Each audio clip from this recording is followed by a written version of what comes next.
Hello friends, welcome back to my channel. मैं हूं आपकी फ्रेंड वर्षा। आज की इस वीडियो में हम बात करेंगे मॉर्निंग बाइट्स की। देखिए, इस वीडियो का मेन पर्पस है हम ये वीडियोस 10 डेज में 10 क्वेश्चंस विद 10 चैप्टर्स, यानी कि हम 10 डेज में जो हमारे इम्पोर्टेंट 10 चैप्टर्स होंगे बीएड एंट्रेंस एग्जाम के लिए, और उनके जो भी हमें इम्पोर्टेंट क्वेश्चन लगेंगे, बेस्ट 10 क्वेश्चंस, उनको हम डिस्कस करेंगे।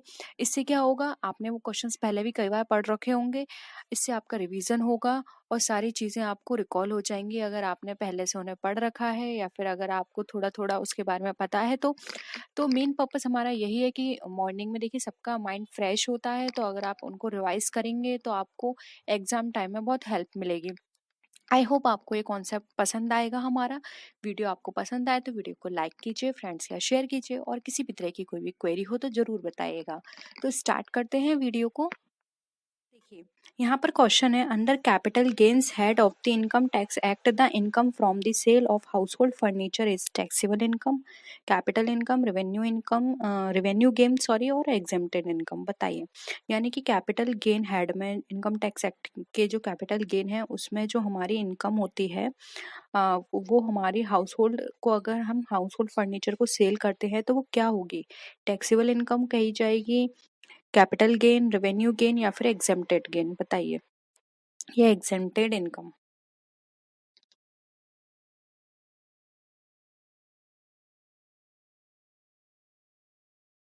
देखिए, अगर हम बात करें इनकम टैक्स एक्ट की, तो अगर उसके अकॉर्डिंग हम कैपिटल गेन के प्रोसीजर को फॉलो करें, तो वहाँ पर ये कहा गया है कि अगर हम हाउस होल्ड फर्नीचर को सेल करते हैं तो वो हमारी एग्जेम्प्टेड इनकम का पार्ट होता है। इसलिए यहाँ पे ऑप्शन डी जो है वो एग्जेम्प्टेड इनकम हमारा राइट आंसर हो जाएगा। ठीक है, आई होप सबका आंसर क्लियर था।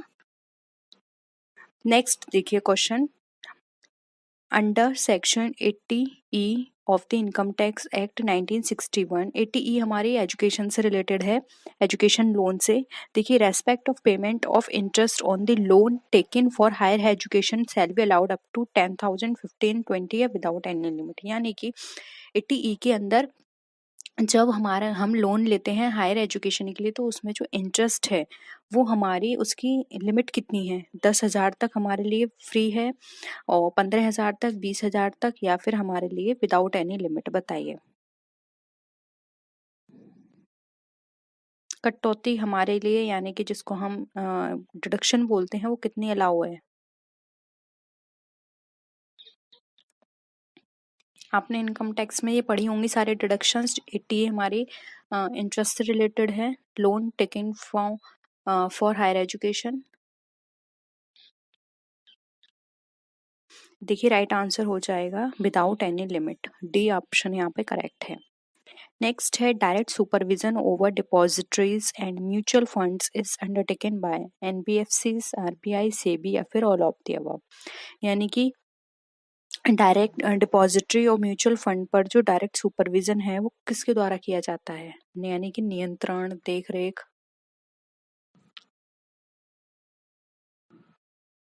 बताइए, क्या लगता है आपको इसका आंसर।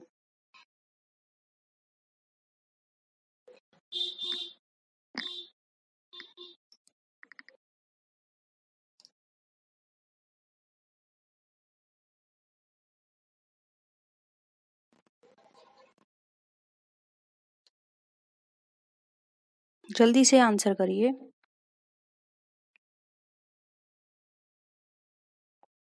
देखिए, यहाँ पे म्यूचुअल फंड की बात की जा रही है, तो ये याद रखिए, म्यूचुअल फंड और डिपॉजिटरीज की बात होती है तो वहाँ पे सेबी का नाम आता है।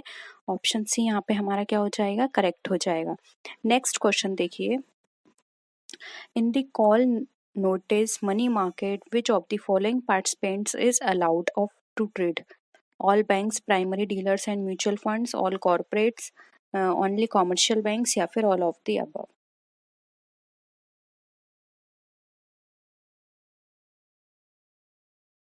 यानी कि कॉल और नोटिस द्वारा जो मुद्रा बाजार में निम्नलिखित में से कौन सा हमारा ट्रेड करने के लिए, पार्टिसिपेट करने के लिए अलाउ है। सभी बैंक्स कर सकते हैं, प्राइमरी डीलर्स कर सकते हैं, कॉर्पोरेट्स कर सकते हैं, या केवल कॉमर्शियल बैंक्स कर सकते हैं। बताइए, देखिए यहाँ पर इसका जो आंसर है वो हो जाएगा यहाँ पे ऑप्शन नंबर हमारा सी। केवल कॉमर्शियल बैंक्स को ये इसकी परमिशन होती है, वो कर सकते हैं, इसलिए ऑप्शन सी यहाँ पे हमारा करेक्ट है। नेक्स्ट क्वेश्चन है the apex consumer court in India is referred to as. अब जो अपेक्स कंज्यूमर कोर्ट है इंडिया में वो कौन है?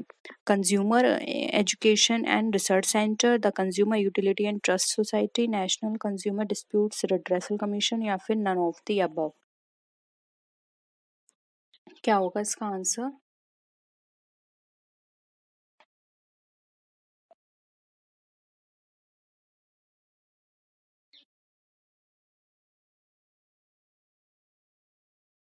देखिए कंज्यूमर कोर्ट की अपेक्स बॉडी की बात करें तो वो हमारा national consumer dispute redressal commission होता है। ऑप्शन सी यहाँ पे हमारा करेक्ट है। यही सारी चीज़ें देखता है, उन पर कंट्रोल करके रखता है कि कंज्यूमर को सही तरह से प्रोटेक्शन हो पा रही है या नहीं, कंज्यूमर के राइट्स का कोई भी एक्सप्लॉयटेशन तो नहीं हो रहा। तो ये सब चीज़ें इसके ये देखता है, ये अपेक्स बॉडी कहलाती है। वैसे डिस्ट्रिक्ट लेवल पर भी होती है, स्टेट लेवल पर भी होती है, लेकिन अपेक्स पूछा है इसलिए यहाँ पे ऑप्शन सी होगा। नेक्स्ट है insurance expenses paid to bring an equipment from the place of purchase to the place of installation is a type of revenue expenditure, capital expenditure, debit revenue expenditure, या फिर operating expenses.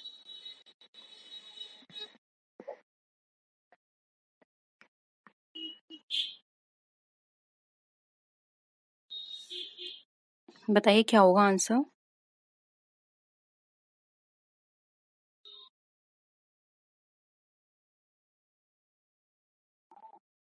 क्या लगता है आपको इसका answer?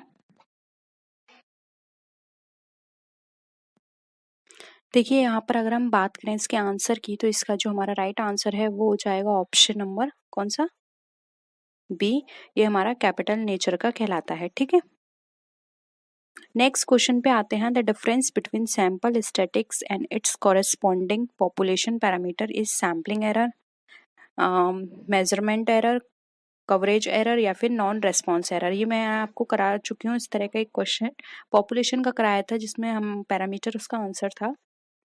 अब आप बताइए जब हम सैंपल स्टैटिक्स का और पॉपुलेशन के पैरामीटर को हम जब कॉरेस्पॉन्ड कलेक्ट करते हैं तो उनके बीच के अंतर को क्या कहते हैं, दोनों में जो अंतर आएगा?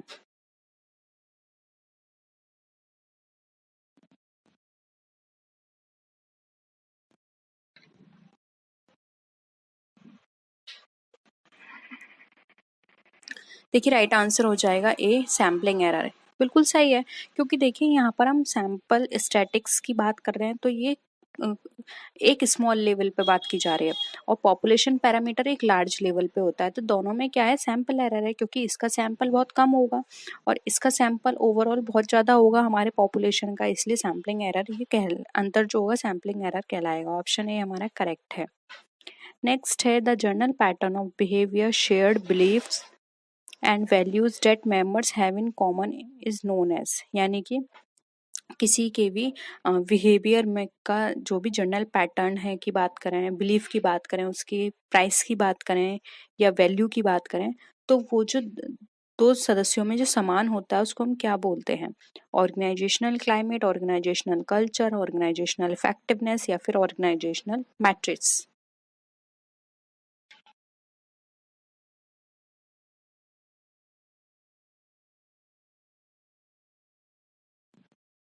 कहा जाएगा? यस, ये कहा जाएगा हमारा ऑर्गेनाइजेशनल कल्चर। ठीक है, नेक्स्ट है which of the following is not a principle of management according to Henry Fayol. अब इसमें से कौन सा आपको लगता है कि हेनरी फ्यूल के जो 14 प्रिंसिपल्स हैं उसमें ये कवर नहीं होता है? बताइए। आपने 14 प्रिंसिपल्स पढ़े होंगे हेनरी फ्यूल के। बहुत ही सिंपल क्वेश्चन दिया है ये, अगर इस तरह के क्वेश्चंस आते हैं तो आप इजिली आपको करना पड़ेगा। अगर नहीं आते हैं आपको 14 प्रिंसिपल्स तो पढ़ लीजिए, क्योंकि इससे ज़्यादा इजी क्वेश्चन नहीं हो सकता, बहुत इजी क्वेश्चन है ये।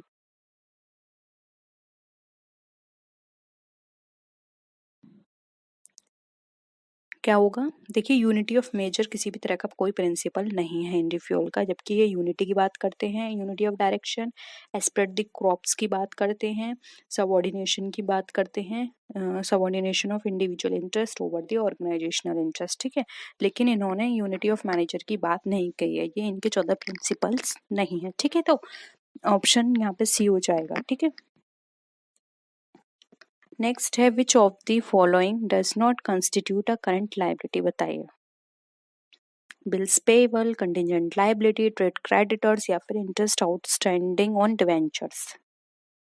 कौन सा हमारा करंट लायबिलिटी नहीं है?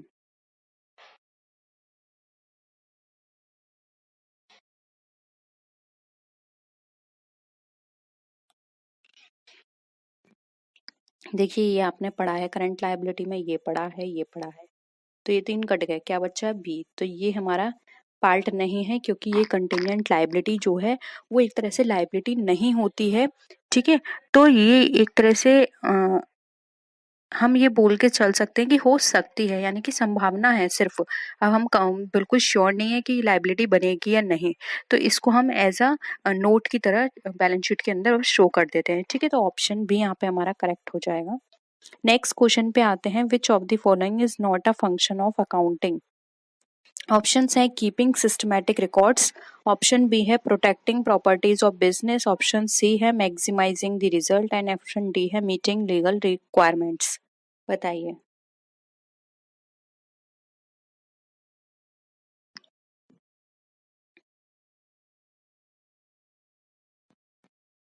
नॉट पूछा है आपसे,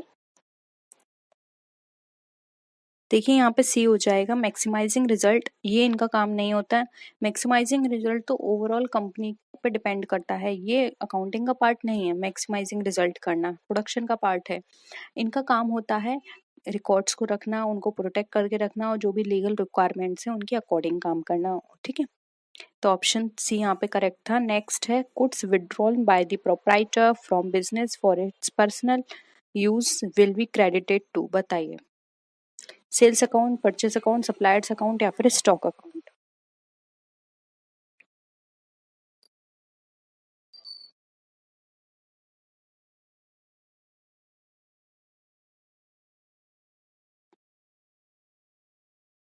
देखिए, क्रेडिट की बात पूछिए तो डी हो जाएगा, स्टॉक अकाउंट, क्योंकि हम ये एज्यूम करके चलते हैं कि उसने जो भी वहां से विड्रॉल किया है वो उन्होंने एज अ रॉ मटेरियल लिया है, क्योंकि यहाँ पे कुछ भी चीज ऐसी मेंशन नहीं कही है कि परचेज, और वो परचेज सेल्स सप्लायर्स ये हो भी नहीं सकता। तो स्टॉक हम यहाँ से लेंगे क्योंकि कुछ माल उन्होंने वहां से लिया है, ठीक है। तो स्टॉक हो जाएगा। एंट्री भी नोट कर लीजिए अगर आप एंट्री चाहते हैं। देखिए, अ, इन्होंने माल निकाला है तो खर्चा है, तो सारे खर्चे क्या होते हैं? डेबिट। तो क्या हो जाएगा? Drawings account debit to stock account, ठीक है। ये हो जाएगी एंट्री, ठीक है। नेक्स्ट है, the first accounting standard issued by the accounting standard board of India relates to. अब फर्स्ट कौन सा था? Valuation of inventories, depreciation accounting, disclosure of accounting policies या फिर रेवेन्यू रिकॉग्निशन। बताइए।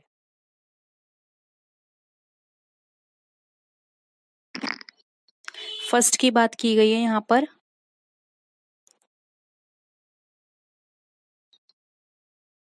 देखिए, राइट हो जाएगा यहाँ पे ऑप्शन ए, सॉरी सी, जो कि है डिस्क्लोजर ऑफ अकाउंटिंग पॉलिसी, ये फर्स्ट है हमारा, ठीक है।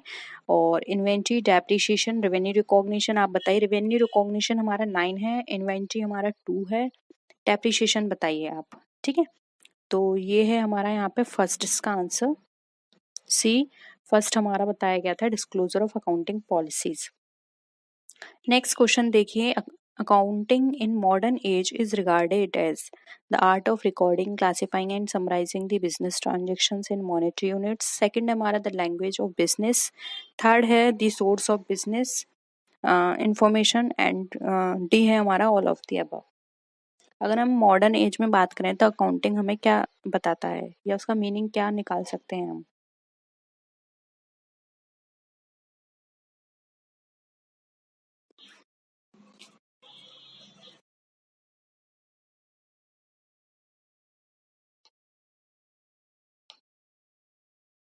देखिए राइट आंसर हो जाएगा डी, क्योंकि अकाउंटिंग मॉडर्न टाइम्स में बात करें तो देखिए रिकॉर्ड भी होता है, इसके अंदर क्लासीफाई होता है, समराइज होता है, तो ये भी करेक्ट है। ये एक लैंग्वेज ऑफ बिजनेस भी कहलाता है, तो ये भी हमारा सही कहलाएगा। और अगर हम यहाँ पर बात करें the source of business information, तो ये भी हमारा बिल्कुल सही है, ये हमारा सोर्स ऑफ इंफॉर्मेशन का पार्ट भी है। ठीक है, तो यहाँ पर क्या हो जाएगा हमारा ऑप्शन डी, ये बिल्कुल सही है, क्योंकि इन सभी के अंदर हमारा जो अकाउंटिंग है उनका मीनिंग कवर होता है। और इस हिसाब से हम ये कह सकते हैं कि जो हमारा अकाउंटिंग है ये first point, second point and third point तीनों को कवर करता है, इसलिए ऑल ऑफ दी अबव हमारा बिल्कुल यहाँ पे राइट आंसर हो जाएगा। ठीक है, तो यहाँ पर आपको ये वाला क्वेश्चन समझ में आ गया होगा। नेक्स्ट क्वेश्चन पे आते हैं। देखिए यहाँ पर नेक्स्ट क्वेश्चन हमारा दे रखा है, नेक्स्ट है हमारा सीक्रेट रिजर्व्स में रिजल्ट इन। अब जो सीक्रेट रिजर्व्स हैं वो हमें क्या बताते हैं? Premium on issue of shares, profit prior to incorporation, dividend equalisation reserve, या फोर्थ है हमारा reserve created of profit on the sale of fixed. बताइए जो सीक्रेट रिजर्व है वो हमारा किससे निकलता है? हम इसमें से क्या चीज करेंगे कि हमारा सीक्रेट रिजर्व बनेगा? बताइए।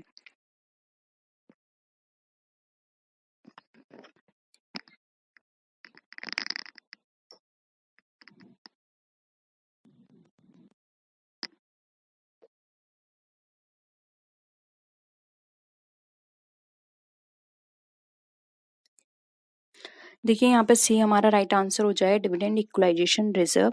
डिविडेंड इक्वलाइजेशन रिजर्व जो होता है एक तरह से ये हमारा हम इसको पूंजीगत संचय ना मान के आयगत संचय मानते हैं, क्योंकि इसके अंदर ये बताया गया है कि इसमें जो भी हम अमाउंट डालते हैं एज अ रिजर्व, हम इसमें इन्वेस्ट करते हैं या फंड हम इसमें डालते हैं वो हमारा, हम उसको सिर्फ हमारी जो डिविडेंड है उसकी रेट को फिक्स करने के लिए करते हैं, कि ऐसा ना हो किसी ईयर हमें लॉस हो और हम उस साल ना दे पाए डिविडेंड, तो इससे क्या होगा हमारा इन्वेस्टर के माइंड में हमारी इमेज गिर जाएगी। तो उसको बनाने के लिए सिर्फ हम ये रिजर्व रखते हैं, लेकिन जरूरी नहीं है कि रिजर्व यूज भी हो, तो एक तरह से सीक्रेट रिजर्व का ये काम करता है। ठीक है,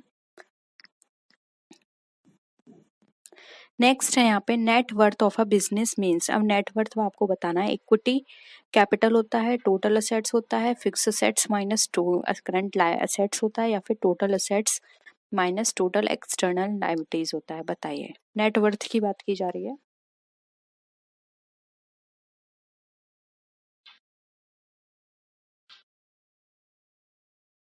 क्या होगा? देखिए डी यहाँ पे राइट आंसर हो जाएगा, total assets minus total external liabilities. ठीक है,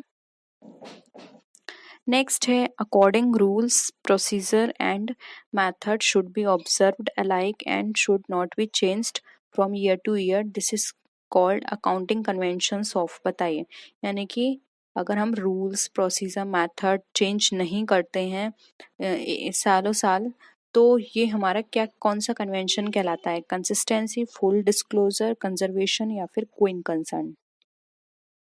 बहुत ही सिंपल है, आप सब आंसर कर सकते हैं इसका।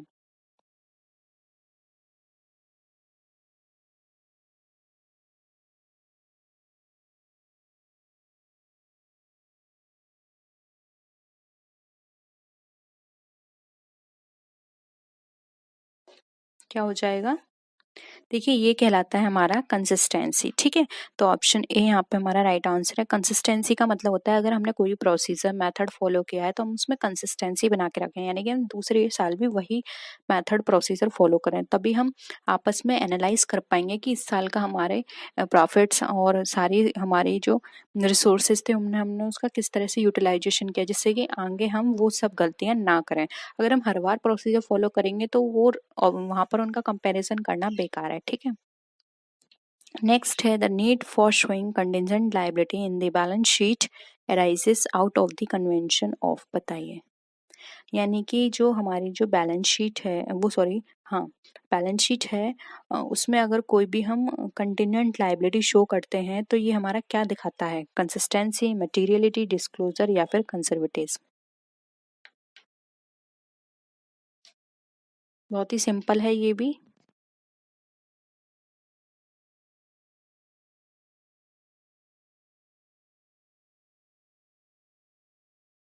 देखिए ये यहाँ पे इसका राइट आंसर क्या हो जाएगा? सी, डिस्क्लोजर। ये हमारे डिस्क्लोजर को शो करता है, यानी कि जो भी चीजें हैं वो यहाँ पर हमने क्या करी है, अच्छे से डिस्क्लोज करी है। ठीक है, नेक्स्ट है the entity concept of accounting is applicable to. अब जो एंटिटी कॉन्सेप्ट है वो हमारा क्या यहाँ पर बताता है, ठीक है, वो हमें यहाँ पर बताना है। एंटिटी कॉन्सेप्ट बताइए, sole proprietorship concern, partnership firm, joint stock company या फिर ऑल ऑफ द अबव। बताइए क्या लगता है इसका आंसर आपको।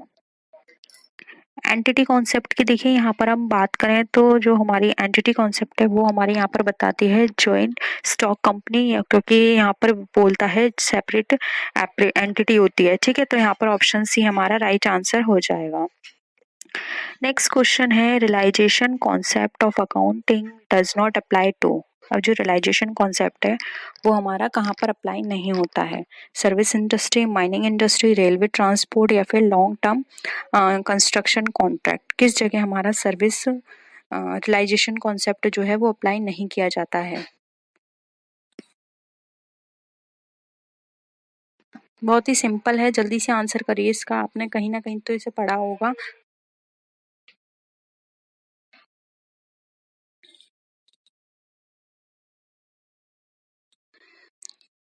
देखिए जो रियलाइजेशन प्रिंसिपल ऑफ अकाउंटिंग है ये हमारा कहाँ पे फॉलो नहीं होता, ये हमारा लॉन्ग टर्म जो कंस्ट्रक्शन कॉन्ट्रैक्ट्स होते हैं वो यहाँ पर फॉलो नहीं किया जाता है, इसलिए यहाँ पे ऑप्शन डी जो है वो हमारा राइट आंसर हो जाएगा। अब नेक्स्ट क्वेश्चन देखिए, जो डबल अकाउंट सिस्टम है वो हमारा कहाँ एप्लीकेबल होता है, consumer industries, chemical industries, public enterprises या फिर पब्लिक यूटिलिटी कंसर्न में, कहाँ पर वो फॉलो नहीं किया जाता है।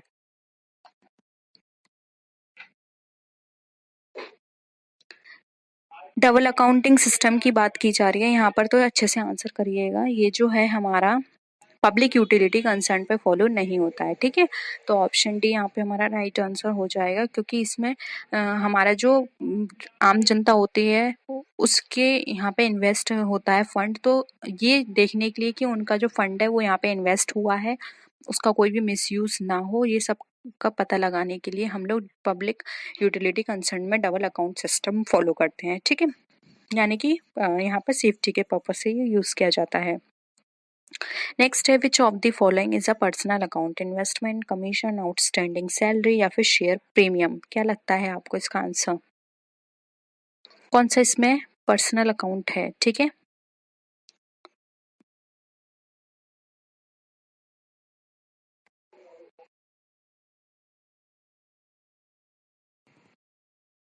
राइट आंसर हो जाएगा सी, आउटस्टैंडिंग सैलरी। देखिए पर्सनल अकाउंट जो होते हैं हमारे तीन पार्ट में डिवाइड होते हैं, एक होते हैं आर्टिफिशियल पर्सन, एक होते हैं रिप्रेजेंटेटिव पर्सन और एक होते हैं नेचुरल पर्सन। तो नेचुरल पर्सन में तो हमारे जैसे कि राम अकाउंट, श्याम अकाउंट ये आ जाते हैं। प्रतिनिधित्व या रिप्रेजेंटेटिव पर्सनल अकाउंट होते हैं हमारे, जैसे कि कोई भी आपने कंपनी का नाम ले लिया, जैसे कि XYZ कंपनी, ये हमारा क्या हो गया पर्सनल अकाउंट। और जो आर्टिफिशियल पर्सनल अकाउंट में हमारे ये आते हैं आउटस्टैंडिंग सैलरी अकाउंट। ठीक है, तो ऑप्शन सी क्या होते हैं, ये किसी पर्सन से रिलेटेड है सैलरी, इसलिए ये आर्टिफिशियल पर्सन है, इसलिए आउटस्टैंडिंग सैलरी हमारा पर्सनल अकाउंट के अंदर कंसिडर किया जाता है। नेक्स्ट है in case of a company, total assets minus outside liabilities is called net working, gross working capital, deferred liability या फिर net worth। अभी आपने ये किया है, मैंने चेंज करके इसलिए क्वेश्चन दिया है, वहां पर अगर आपको कॉन्सेप्ट क्लियर हुआ होगा, समझ में आया होगा, तो अभी तक आपको याद होगा और आप इसका आंसर सही कर पाएंगे। जल्दी से बताइए क्या हो जाएगा। यस, ऑप्शन डी यहाँ पे हमारा सही है, नेटवर्क। ठीक है, नेक्स्ट क्वेश्चन पे आते हैं। Direct confirmation procedure can be applied to debtors only, creditors only, debtors and creditors both या फिर none of the above। क्या लगता है आपको डायरेक्ट कंफर्मेशन प्रोसीजर जो है वो हमारा कहाँ पे अप्लाई किया जाता है।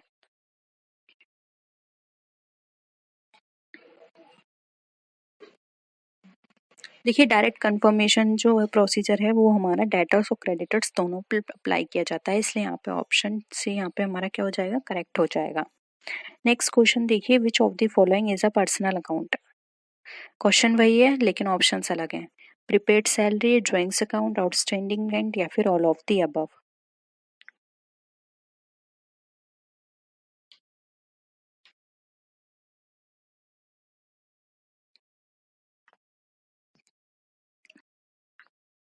बहुत ईजिली आंसर कर सकते हैं। देखिए ऑप्शन डी यहाँ पे करेक्ट होगा, ऑल ऑफ दी अबव। क्यों? क्योंकि प्रिपेयर्ड सैलरी भी पर्सन से रिलेटेड है, ड्राइंग भी किसी पर्सन से रिलेटेड है, एंड आउटस्टैंडिंग रेंट भी। ये तीनों एक पर्सन की बारे में बता रहे हैं, यानी कि ये किस में आएंगे? आर्टिफिशियल पर्सन में। इसलिए ऑप्शन डी यहाँ पे ऑल ऑफ दी अबव हमारा राइट आंसर हो जाएगा। Discount on issue of debenture should be shown in. अब जो हम डिवेंचर्स पर डिस्काउंट देते हैं वो जो हमारा दिखाई देता है वो कहाँ हम शो करेंगे? Asset side of balance sheet, liability side of balance sheet, debit side of the profit and loss account, या फिर credit side of profit and loss account? बताइए। डिवेंचर को इशू करने में जो हम डिस्काउंट प्रोवाइड कर रहे हैं डिवेंचर होल्डर्स को, वो हम कहाँ दिखाएंगे?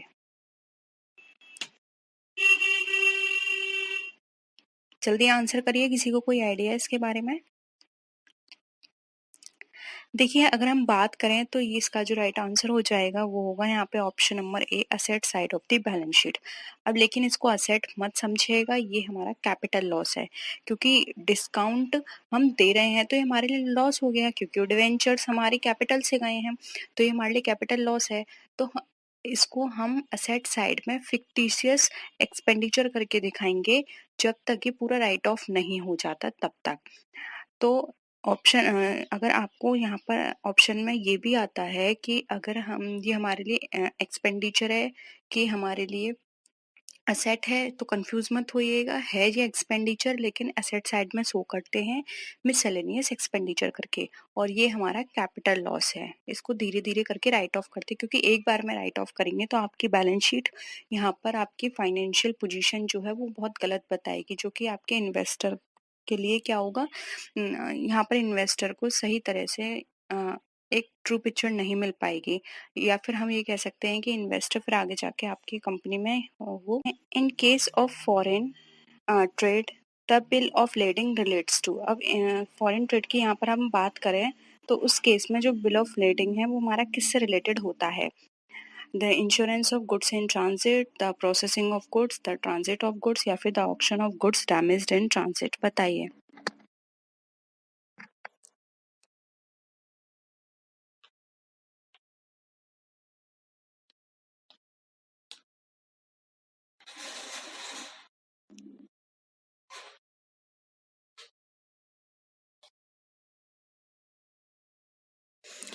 देखिए यहाँ पर अगर हम बात करें तो इसका सी राइट आंसर हो जाएगा। ट्रांजिट ऑफ गुड्स की रिसीट होती है जो कि हमारा जो भी शिपिंग कंपनी होती है ये उसके द्वारा हमें प्रोवाइड की जाती है विदेशी व्यापार में अगर हम माल भेजते हैं तो, यानी कि एक तरह से आपके पास प्रूफ है कि आपने शिपिंग कंपनी से माल भेजा है। ठीक है, तो ऑप्शन सी यहाँ पे आपका राइट आंसर हो जाएगा।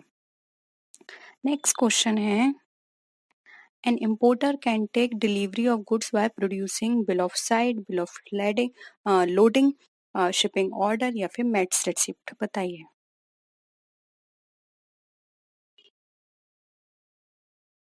एक इंपोर्टर डिलीवरी कर सकता है, ले सकता है प्रोड्यूसिंग कौन सा बिल होगा वो?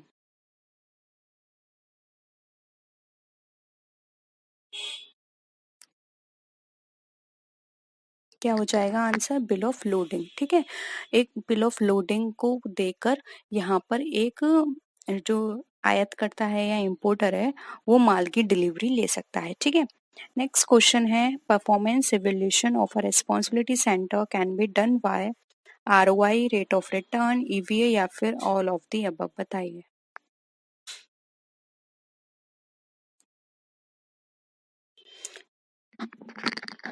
क्या होगा इसका आंसर यहाँ पर?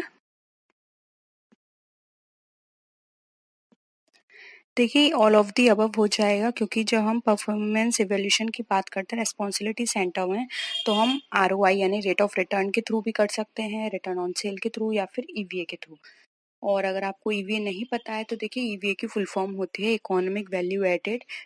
ये एक इंक्रीमेंट डिफरेंस बताता है आपका रेट ऑफ रिटर्न और जो कंपनी की कॉस्ट ऑफ कैपिटल होती है उन दोनों के बीच का जो भी इंक्रीमेंटल होता है वो हमारा इकोनॉमिक वैल्यू एडेड कहलाता है। ठीक है, तो इन तीनों से ही आप अपने रेस्पॉन्सिबिलिटी सेंटर की परफॉर्मेंस को इवेल्युएट कर सकते हैं। ऑप्शन डी यहाँ पे करेक्ट है। नेक्स्ट क्वेश्चन है, सोशल बैलेंस शीट शोज। अब जो सोशल बैलेंस शीट है वो क्या शो करती है? Social cost, social revenues, value of employees of the organisation, या फिर ऑल ऑफ द अबव? बताइए।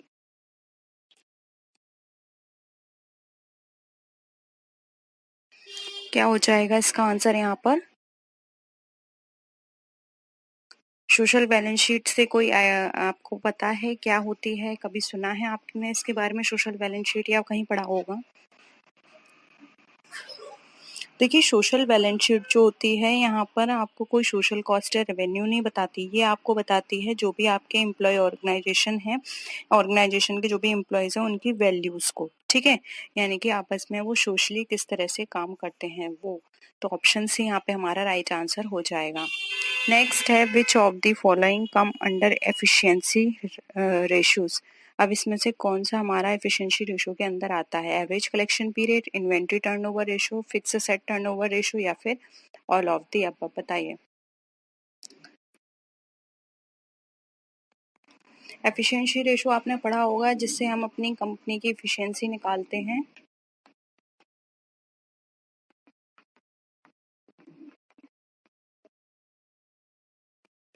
देखिए, यहाँ पर इसका आंसर हो जाएगा डी, क्योंकि एफिशिएंसी का मतलब होता है हमारी कंपनी कितने टाइम पीरियड में हम कितना अर्न कर रहे हैं, कितनी प्रोडक्टिविटी निकल कर आ रही है, ये सब चीज़ें हमारी एफिशिएंसी हमें बताती है। तो देखिए, average collection period, inventory turnover and fixed, ये सारे इसके अंदर इंक्लूड है। फिक्स टर्नओवर रेशो से हमारी असेट्स की हमारी एफिशिएंसी पता चलती है। इन्वेंट्री से हमारी इन्वेंट्री का पता चलता है कि इन्वेंट्री का हमारा साइकिल क्या है, कितनी इन्वेंट्री हमें चाहिए, कितने टाइम पीरियड के लिए।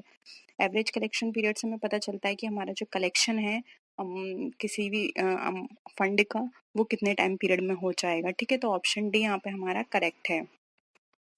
नेक्स्ट क्वेश्चन है, which one of the which one is not the item of economic cost to the business? बताइए, इसमें से कौन सा हमारा इकोनॉमिक कॉस्ट का नहीं है item? Owner supplied resources, market supplied resource है, इम्प्लिसिट कॉस्ट, या फिर non monetary opportunity cost of using owner supplied resources?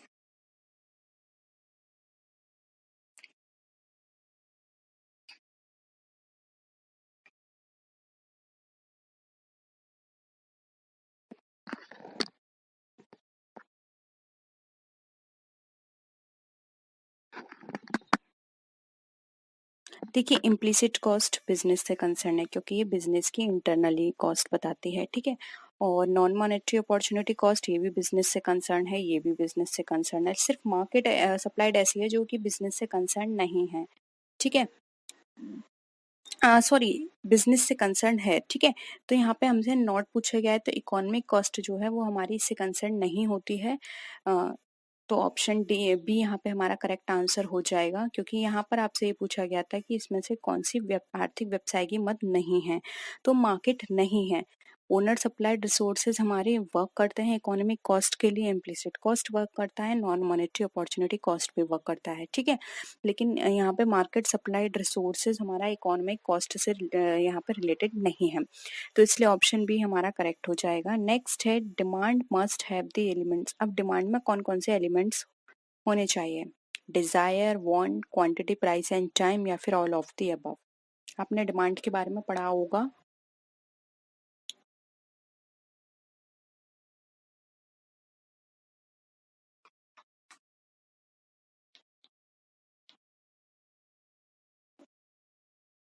देखिए, अगर हम डिमांड की बात करते हैं तो डिमांड में ये सारे ही एलिमेंट होने चाहिए। एक क्वांटिटी होनी चाहिए पर्टिकुलर डिमांड के अंदर कि हमें कितनी क्वांटिटी में परचेस करना है। एक प्राइस होना चाहिए, एक टाइम होना चाहिए कब परचेस करना है, वांट होनी चाहिए। ऐसा नहीं है डिमांड में ये सारी चीजें आती हैं। डिमांड वो कही जाएगी जिसकी हमें जरूरत है, जो हमें चाहिए, या जिसकी हमें डिजायर है कि हाँ मुझे ये होना चाहिए, मुझे ये परचेस करना ही करना है, ठीक है। तो ये सारी चीजें मिलके हमारी एक डिमांड क्रिएट करती हैं। डिमांड कोई चीज नहीं है, डिमांड ये सारी चीजों से मिलकर बनी है, जिसको हम बोलते हैं डिमांड। यानी कि जो हमें किसी भी चीज को लेने की डिजायर हो रही है तो वो हमारी डिमांड है, किसी भी चीज की हमें वांट है वो हमारे लिए डिमांड है, या पर्टिकुलर टाइम पीरियड पर हमें कुछ चाहिए, या फिर पर्टिकुलर प्राइस पर पर्टिकुलर क्वांटिटी में, तो वो सब हमारी डिमांड है। इसलिए all of the above right answer हो जाएगा, ठीक है। नेक्स्ट है, identify from the following the test statics for which the value of numerator should always be greater than that of denominator. बताइए, ऐसा कौन सा टेस्ट है जिसमें हमारा न्यूमरेटर हमेशा ज्यादा होता है डिनोमिनेटर से? न्यूमरेटर समझते हो, जो ऊपर वैल्यू दी होती है हमारी और जैसे कि ऊपर हमने लिख दिया एक्स एंड वाई नीचे, तो ये हमारी है न्यूमरेटर, ये हमारी है डिनोमिनेटर। बताइए।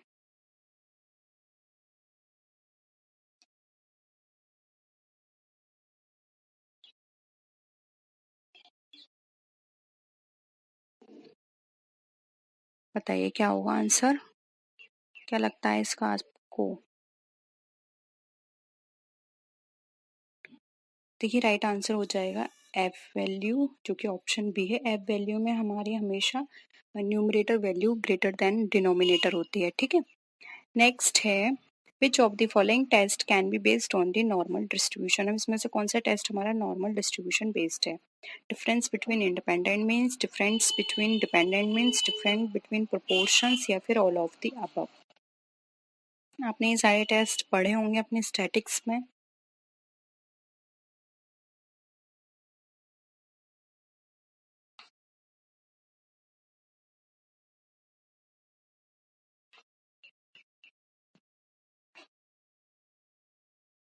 देखिए यहाँ पर हम बात करें नॉर्मल डिस्ट्रीब्यूशन की, तो नॉर्मल डिस्ट्रीब्यूशन का कर्व कैसा होता है आपने देखा होगा, वेल शेप कुछ इस तरह से बनता है, ठीक है।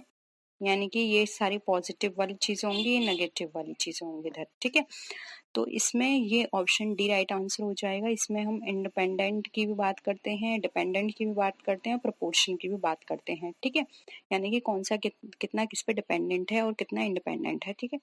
तो यहाँ पर ऑप्शन डी हमारा राइट आंसर हो जाएगा। ये सारे ही हमारे नॉर्मल डिस्ट्रीब्यूशन बेस्ड है, ठीक है। नेक्स्ट है from the following identify one situation where F test can not be used. यानी कि हमें यहाँ पर बतानी है, इसमें आइडेंटिफाई करनी है एक सिचुएशन जिसमें एफ टेस्ट हमारा यूज नहीं होता। ऑप्शंस देखें यहाँ पे, to compare more than two population means, second option है to test the hypothesis about a single population variance, C है to test the hypothesis about two population variance, and D है हमारा to study about randomized block design. बताइए।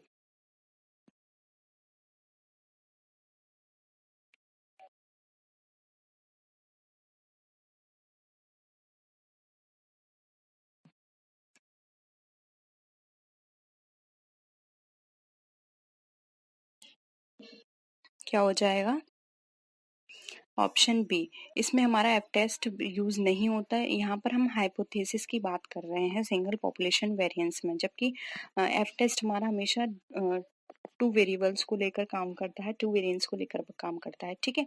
तो यहाँ पर option क्या हो जाएगा हमारा बी। नेक्स्ट है which statistical test should be applied to test the effectiveness of special coaching on the marks scored by the students. बताइए।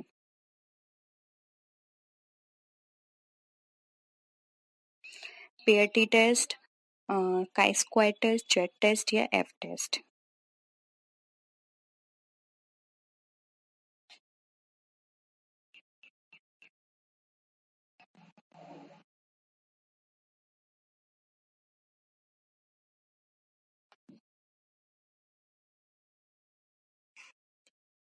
क्या हो जाएगा इसका आंसर। देखिए special question on marks score की बात की जा रही है यहाँ पर, तो यहाँ पर जो ऑप्शन होगा वो हमारा ऑप्शन ए राइट आंसर होगा, पेयर टी टेस्ट। यहाँ पर जो इफेक्टिव रिजल्ट हमें प्रोवाइड करेगा वो पेयर टी टेस्ट होगा। टी टेस्ट के थ्रू हम इसको अपने एनालाइज कर सकते हैं, ठीक है। नेक्स्ट है which among the following is the most popular approach for accomplishing the results. Options हैं management by exception, reward system, management by objectives, या फिर मेंटोर सिस्टम। क्या होगा।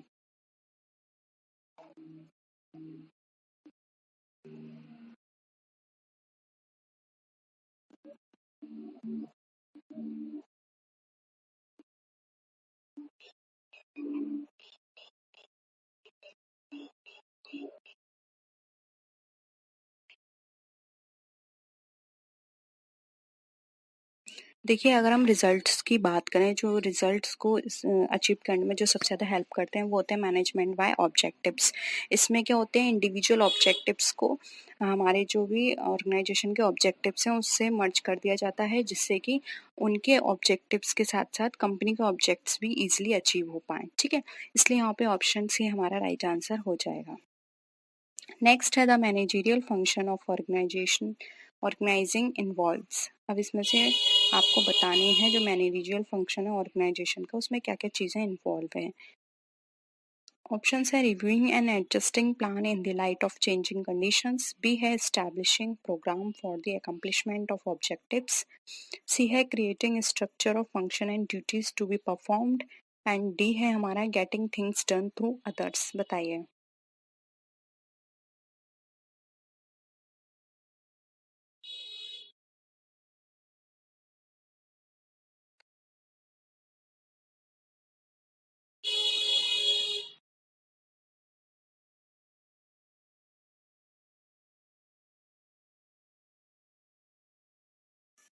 क्या हो जाएगा?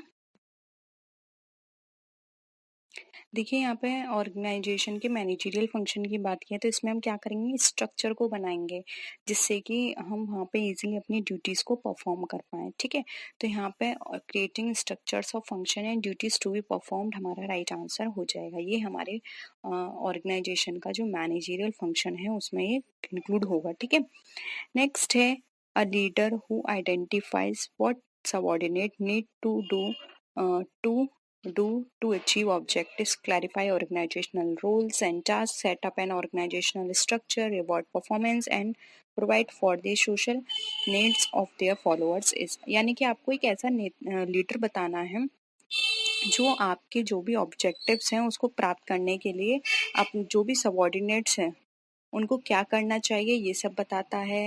एक वहाँ पे ऑर्गेनाइजेशनल स्ट्रक्चर तैयार करता है।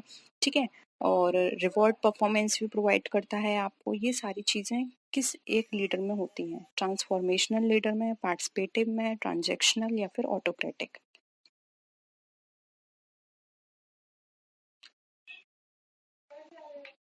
बताइए क्या होगा आंसर।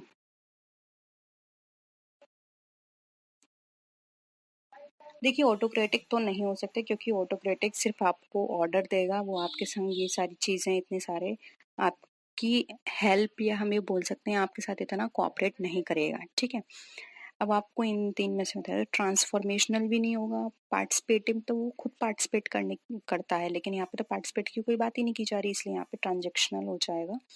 ठीक है, ट्रांजेक्शनल उसको बोलते हैं हम। ठीक है, उस लीडर को। नेक्स्ट है which segmentation approach is most compatible with the spirit of the marketing concept, benefit sort, income, social class या family size।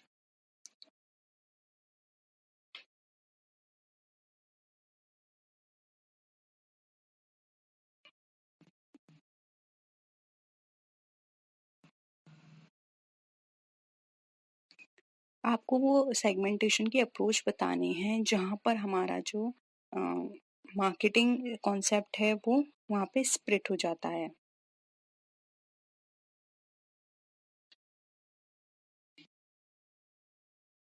देखिए सेगमेंटेशन की बात करें तो बेनिफिट सॉर्ट के अकॉर्डिंग हो जाता है कि हमें कहाँ पर कितना बेनिफिट लेना है। ठीक है, उसके बेसिस पर हमारा स्प्लिट हो जाता है सेगमेंटेशन। तो ऑप्शन ए यहाँ पे हमारा राइट आंसर हो जाएगा। नेक्स्ट है the description of a product quality feature style brand name and packaging identifies the. यानी कि अ, आपको यहाँ पर जो भी प्रोडक्ट है उसकी क्वालिटी, उसकी स्पेशलिटी, उसकी ब्रांड, ये सब पैकेजिंग का विवरण, ये सब आपको कौन से प्रोडक्ट में बताया जाता है, एक्चुअल प्रोडक्ट, ऑगमेंटेड, कोर या फिर टेंजिबल प्रोडक्ट।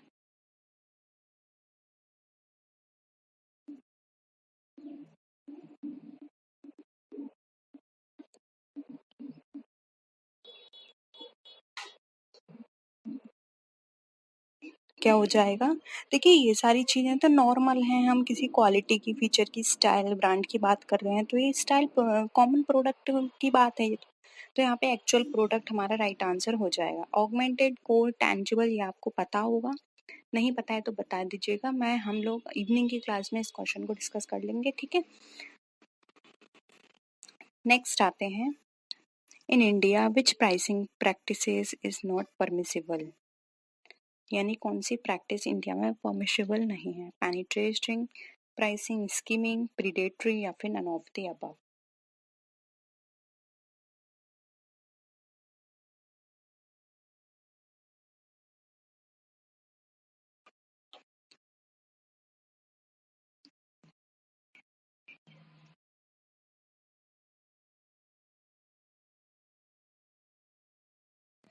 क्या कहेंगे आप इसको? सी, प्रीडेटरी प्राइसिंग जो है वो इंडिया में नहीं है, ठीक है। नेक्स्ट है, which form of retail outlet has the highest operating cost?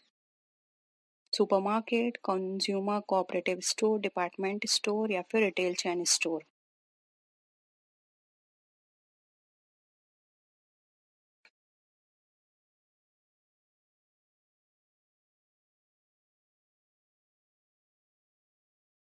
देखिए, सबसे ज़्यादा ऑपरेटिंग कॉस्ट जिसमें हाई आती है वो हमारे कहलाते हैं डिपार्टमेंट, क्योंकि डिपार्टमेंट वाइज होते हैं तो इनको बनाने में, इनको सेट करने में, हर चीज़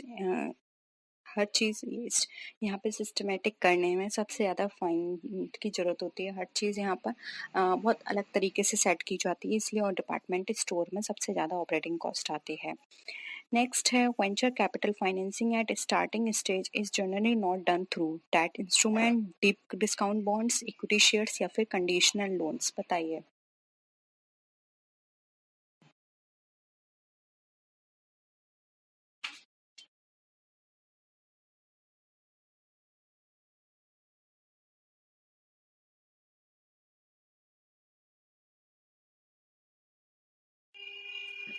देखिए, स्टार्टिंग एज की बात करें तो स्टार्टिंग एज में ये डीप डिस्काउंट बॉन्ड्स प्रोवाइड नहीं करते हैं, ठीक है। इसलिए ऑप्शन यहाँ पर जो हो जाएगा वो क्या होगा हमारा? Option B, deep discount bonds, ठीक है। नेक्स्ट है, the degree to which the returns of the two securities change together is reflected by correlation, leverage, covariance या बीटा?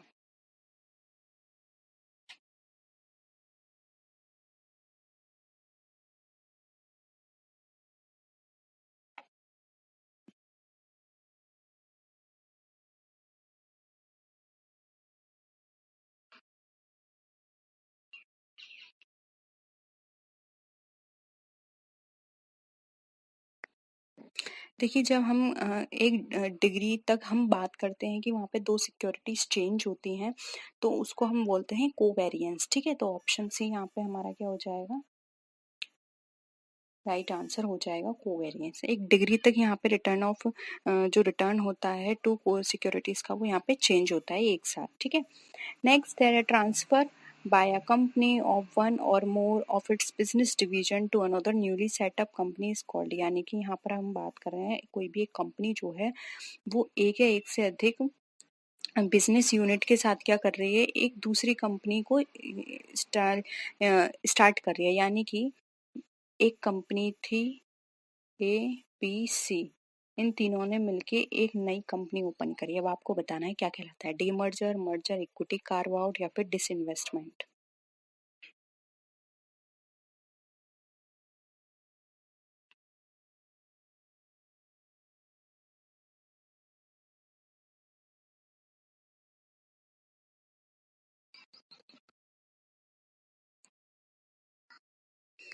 देखिए, राइट आंसर हो जाएगा ए, डीमर्जर, क्योंकि यहाँ पे एक और एक से अधिक कंपनी की बात की जा रही है। मर्जर में सिर्फ 2 कंपनियां मर्ज होती हैं एक साथ, ठीक है। तो यहाँ पर ज़्यादा की बात की जा रही है तो उसे हम बोल देते हैं डीमर्जर। ऑप्शन ए करेक्ट है। नेक्स्ट है, which of the following principle serve as a warning to organization not to take the selection and promotion process? Promotion principle, Drucker principle, validity principle या प्रेटा प्रिंसिपल? बताइए।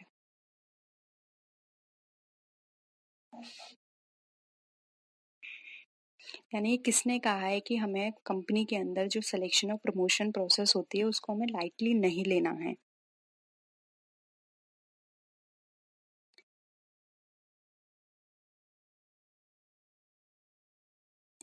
क्या हो जाएगा? D right answer. Peter ने कहा था कि ये जो हमारा सिलेक्शन होता है कंपनी के अंदर एम्प्लॉयज़ का और जो प्रमोशन होता है इसको हमें लाइटली नहीं लेना चाहिए, क्योंकि प्रमोशन से ही हमारी पूरी सेलिंग इफ़ेक्ट होती है। अगर हम सेल्स इफ़ेक्ट होती है, अगर हम प्रमोशन अच्छे से नहीं करेंगे तो हमारी सेल इतनी नहीं हो पाई। तो हमें सबसे ज़्यादा फोकस अपना सिलेक्शन पर और प्रमोशन पर करना चाहिए, ठीक है। नेक्स्ट है, technique of transaction analysis was developed by Elton Mayo, Peter Drucker, Eric Berne या फिर एडम स्मिथ?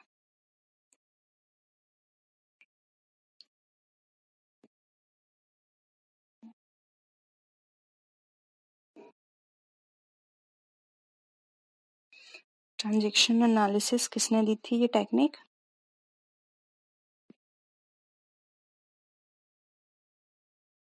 देखिए ये टेक्निक दी गई थी एरिक बर्न के द्वारा, तो ऑप्शन सी यहाँ पर क्या हो जाएगा, हमारा राइट आंसर हो जाएगा। ट्रांजैक्शनल एनालिसिस हमारे एरिक बर्न द्वारा दी गई है। नेक्स्ट क्वेश्चन है, which one of the following method is not a demand forecasting method of human resource planning? Managerial judgement, managerial grid, work study technique या फिर स्टैटिस्टिकल टेक्निक, बताइए कौन सा मेथड है जो कि हमारा डिमांड फोरकास्टिंग मेथड जो ह्यूमन रिसोर्स प्लानिंग है उसमें नहीं होता।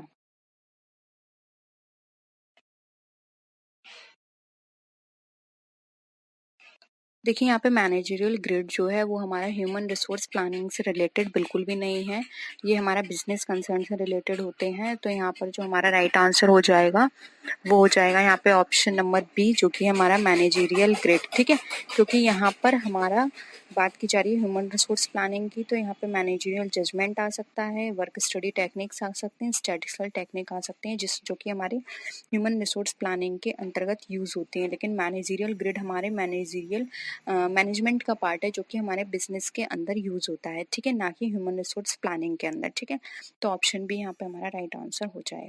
देखिए क्वेश्चन है हमारा, how many banks were nationalised in India in the year 1969, यानी कि यहाँ पर पूछा गया है आपसे 1969 के में इंडिया के अंदर कितने बैंकों को का राष्ट्रीयकरण किया गया था? 12 का, 29 का, 14 का या 6 का? ये पहला राष्ट्रीयकरण था जो एक साथ इतनी सारी बैंकों का हुआ था। देखिए राइट आंसर हो जाएगा सी 14। 14 बैंकों का राष्ट्रीयकरण किया गया था 1969 में। ठीक है, नेक्स्ट क्वेश्चन देखिए, imperial bank of India was nationalised in which year, यानी कि जो इंपीरियल बैंक ऑफ इंडिया है उसका राष्ट्रीयकरण किस साल हुआ? 1945, 1955, 1949 या 1965 में। ठीक है,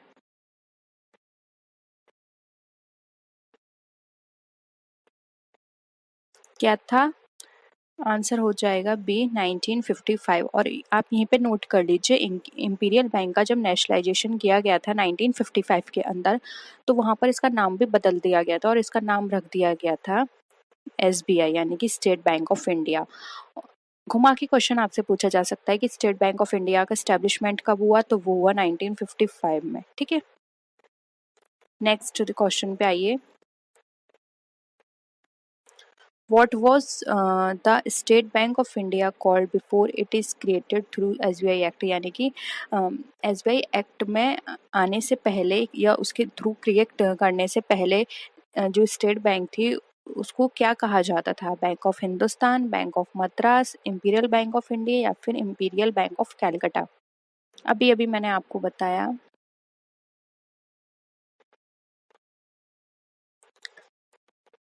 इसे कहा जाता था इंपीरियल बैंक ऑफ इंडिया। ठीक है, ऑप्शन सी। नेक्स्ट क्वेश्चन पे आइए,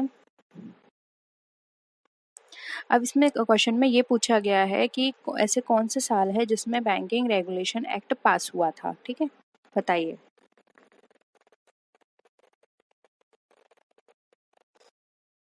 देखिए बहुत सारे बच्चों का ये कहना था कि मैं हिंदी इंग्लिश दोनों में आपको क्वेश्चन प्रोवाइड करा रही हूँ, तो मैं लेकिन आपको जो बोलती हूँ तो वो मैं ज़्यादा से ज़्यादा कोशिश करूँगी सिर्फ हिंदी में बात करूँ, क्योंकि उनको सुनने में ज़्यादा जल्दी समझ में आता है, इसलिए मैं कोशिश करूँगी कि मैं सिर्फ हिंदी में ही क्वेश्चंस पढूं।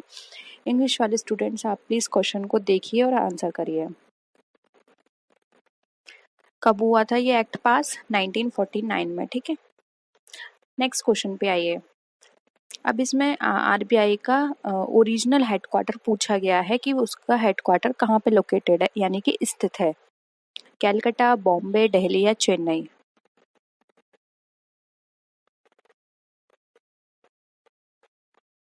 देखिए ओरिजिनल की बात की जा रही है कि पहले इसका मतलब ये है कि पहले कहाँ पे स्टैब्लिश हुआ था, तो ऑप्शन आ जाएगा ए कैलकाटा। लेकिन अगर हम अभी की बात करें, कैलकाटा से वो शिफ्ट कर दिया गया है मुंबई में। ठीक है, नेक्स्ट है, अब यहाँ पे पूछा गया है बैंक ऑफ हिंदुस्तान जो इंडिया का पहला बैंक था उसका इस्टेब्लिशमेंट कब हुआ था, यानी कि उसको कब स्थापित किया गया था?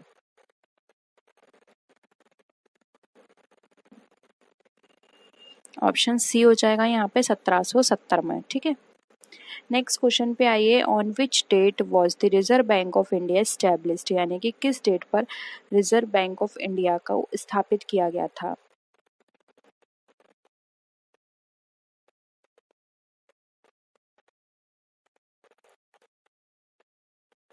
क्या हो जाएगा आंसर?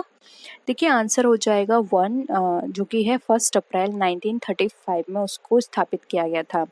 नेक्स्ट क्वेश्चन पे आइए,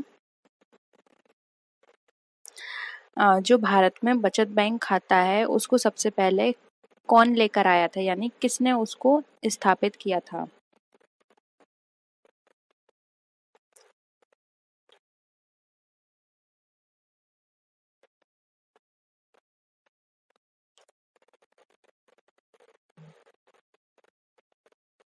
आंसर क्या हो जाएगा, जल्दी से आंसर करिए। देखिए प्रेसिडेंसी बैंक जो है वो सबसे पहले इंडिया के अंदर जो बचत खाता है उसको लेकर आया था। नेक्स्ट क्वेश्चन पे आते हैं, जो सेकंड टाइम यानी कि दूसरी बार जब नेशनलाइजेशन हुआ था बैंकों का, यानी कि 6 बैंकों का, तो वो किससे कंडक्ट की गई थी, कब हुआ था वो? अभी हमने 1916-19 का पढ़ा था, जो कि फर्स्ट टाइम इतनी सारी बैंकों का हुआ था, 14 बैंकों का, उसके बाद 6 बैंकों का और हुआ था। ये किया गया था हमारा 1980 में, यानी कि ऑप्शन बी। नेक्स्ट देखिए, रिजर्व बैंक ऑफ इंडिया जो है वो स्टैब्लिश किया गया किस हम कह सकते हैं एक्ट के तहत।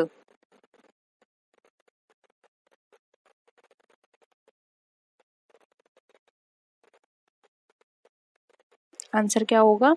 3 हो जाएगा, reserve Bank of India act 1934 के तहत। नेक्स्ट आइए, अब हमें बताना है सबसे बड़ा और सबसे पुराना बैंक जो अब तक एग्जिस्टेंस में है, यानी कि अब तक वो हमारे अस्तित्व में है, अपने अस्तित्व है उसका अभी तक।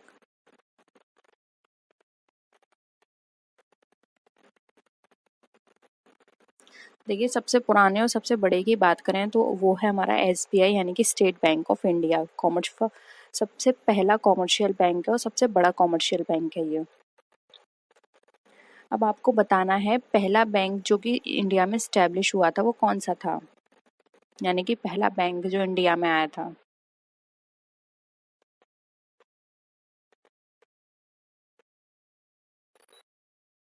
कौन सा हो जाएगा? ये है हमारा बैंक ऑफ हिंदुस्तान, ऑप्शन 2। ठीक है, नेक्स्ट आइए।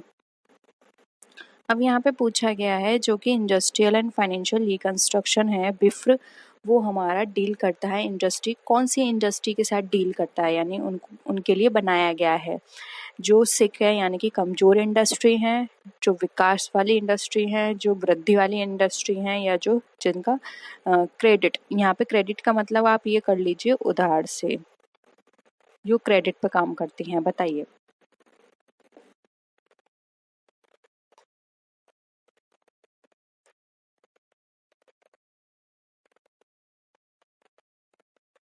ऑप्शन ए हो जाएगा, जो बिफ्र है हमारा वो हमारा काम करता है कमजोर इंडस्ट्री के लिए, उनको ग्रोथ देने के लिए, उनको फंड प्रोवाइड करने के लिए, जिससे कि वो अपना जो ऑपरेशन है वो अच्छे से कर पाएं। ठीक है, नेक्स्ट क्वेश्चन पे देखिए, the monopolies and restrictive trade practice act जो है वो कब आया था, 1949 में, 1959, 1969 या 1917 में? बहुत इंपॉर्टेंट एक्ट है एमआरटीपी, इसको आप अच्छे से पढ़िए, आपके एग्जाम में ये बहुत पूछा जाता है MRTP act.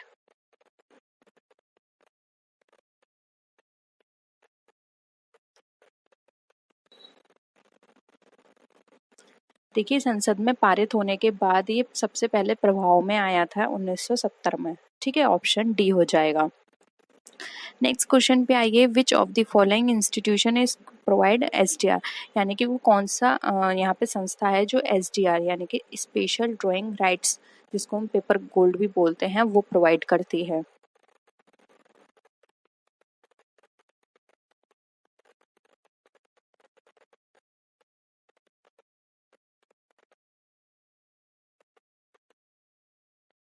Special drawing right का मतलब ये नहीं है कि आपको ये लोन प्रोवाइड करेगी तो आपको गोल्ड देगी, ऐसा नहीं है, पेपर गोल्ड होता है, यानी कि सिर्फ एक पेपर आपको प्रोवाइड करती है जो ये बताता है कि आपको इतना लोन मिल गया है, यानी कि एक कागजी मुद्रा है, ठीक है, पेपर मनी।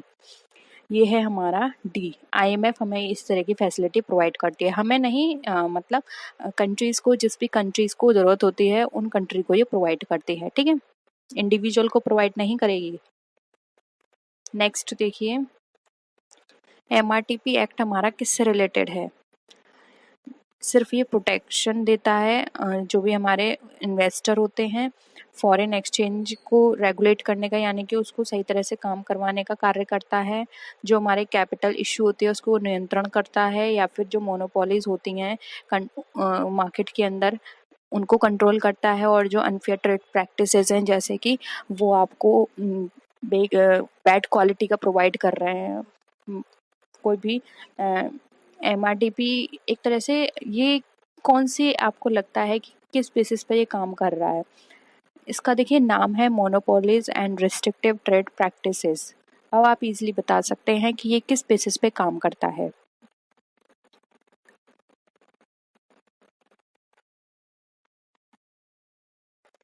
देखिए यहाँ पे ऑप्शन डी हो जाएगा। ये नियंत्रित करता है ऐसे लोगों को जो सिर्फ मार्केट में अपना वर्चस्व बनाते हैं, यानी कि ये एक मार्केट में पूल क्रिएट कर देते हैं और सिर्फ ये लोगों पे इस तरह का उनको एक्सप्लॉइट करते हैं कि वो कोई और प्रोडक्ट खरीद भी नहीं सकता, सिर्फ इन्हीं का ही प्रोडक्ट खरीदना पड़ेगा और ये बहुत ज़्यादा चार्ज भी करें। तो ऐसे लोगों को ये नियंत्रित करते हैं। और साथ ही ये ऐसे लोगों को भी नियंत्रित करते हैं जो मार्केट में अच्छी क्वालिटी का प्रोडक्ट ना प्रोवाइड करा के उन्हें ज़्यादा चार्ज भी करते हैं, यानी कि उन्हें अच्छी क्वालिटी भी नहीं देते और प्राइस भी बहुत ज़्यादा चार्ज करते हैं। तो ऐसे जो मार्केट में हम बात करें बिजनेसमैन होते हैं, उन लोगों को ये कंट्रोल करने की पावर होती है इसके हाथ में, ये ऐसे लोगों के ऊपर काम करता है, ठीक है। नेक्स्ट देखिए, एग्जिम बैंक वॉज सेटअप इन। अब जो एग्जिम बैंक है वो कब सेटअप किया गया था? 1971 में, 1982, 1985 या 1963? कब आया था एग्जिम बैंक? एग्जिम बैंक होता है एक्सपोर्ट इम्पोर्ट बैंक। जितने भी एक्सपोर्ट इम्पोर्ट होते हैं ये उनके लिए काम करता है, उनको फंड प्रोवाइड कराता है और कोई भी फैसिलिटी चाहिए होती है तो उनको वो फैसिलिटी प्रोवाइड कराता है। इसका इस्टेब्लिशमेंट देखिए हुआ था 1982 में। ऑप्शन बी यहाँ पे हमारा करेक्ट हो जाएगा। नेक्स्ट क्वेश्चन पे आइए। अब हमें यहाँ पर बतानी है सबसे प्रमुख बॉडी कोऑपरेटिव मार्केटिंग की कौन सी है भारत के अंदर? इफ्को, क्रिप्को, नाफेड या फिर इनमें से कोई भी नहीं?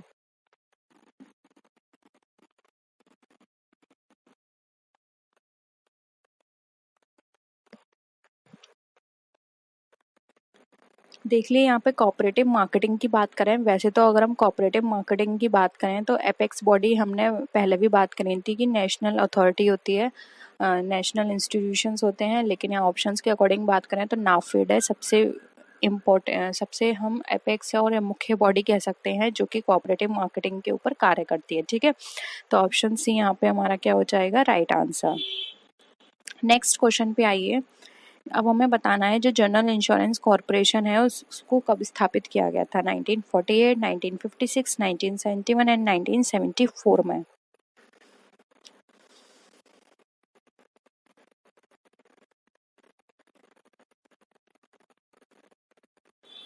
देखिए यहाँ पे जर्नल इंश्योरेंस की बात की जा रही है, तो इसकी जो स्थापना की गई थी 1971 में की गई थी। ऑप्शन सी है यहाँ पे हमारा करेक्ट।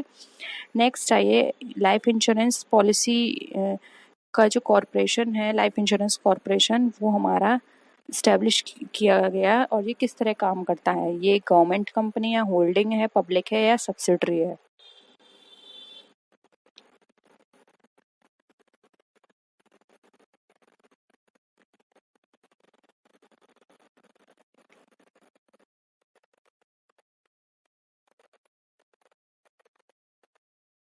ऑप्शन क्या हो जाएगा? सी, ये पब्लिक कंपनी है और इसके इस्टेब्लिशमेंट की बात करें तो 1956 में इसका इस्टेब्लिशमेंट हुआ था, ठीक है। तो नोट कर लीजिए, हो सकता है इसका इस्टेब्लिशमेंट पीरियड भी आपसे पूछ लिया जाए।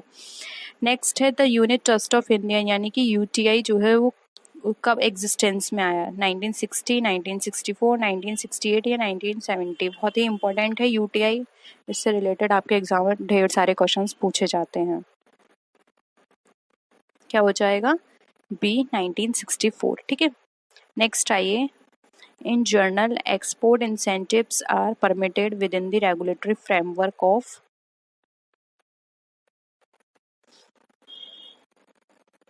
जो भी हमारे एक्सपोर्ट इंसेंटिव्स होते हैं वो किसके द्वारा परमिट किए जाते हैं। देखिए, एक्सपोर्ट की बात की जा रही है तो WTO होगा, जो कि है वर्ल्ड ट्रेड ऑर्गेनाइजेशन, जो कि 1995 में आया था, और इंडिया इसका क्या था, फाउंडर मेंबर था इंडिया इसका।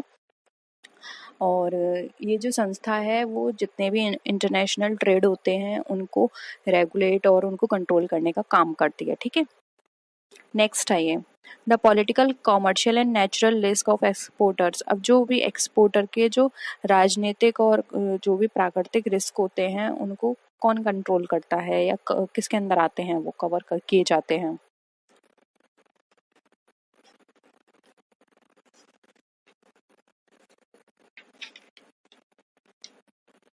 देखिए, नाम से ही यहाँ पता चल रहा है, ECGC यानी कि export credit and guarantee corporation. यहाँ पे क्या होता है, गारंटी मिल जाती है उन्हें, एक तरह से उनका जो भी माल है वो सिक्योर हो जाता है, तो उनको लॉस के यहाँ पे एक तरह से जो उनके लॉस होता है या लॉस के जो चांसेस होते हैं वो यहाँ कम हो जाते हैं, क्योंकि यहाँ से उनको फिर हेल्प मिलती है। नेक्स्ट है, which of the following organization promotes trade. कौन सी ऑर्गेनाइजेशन है जो कि ट्रेड को प्रमोट करती है, प्रोत्साहित करती है।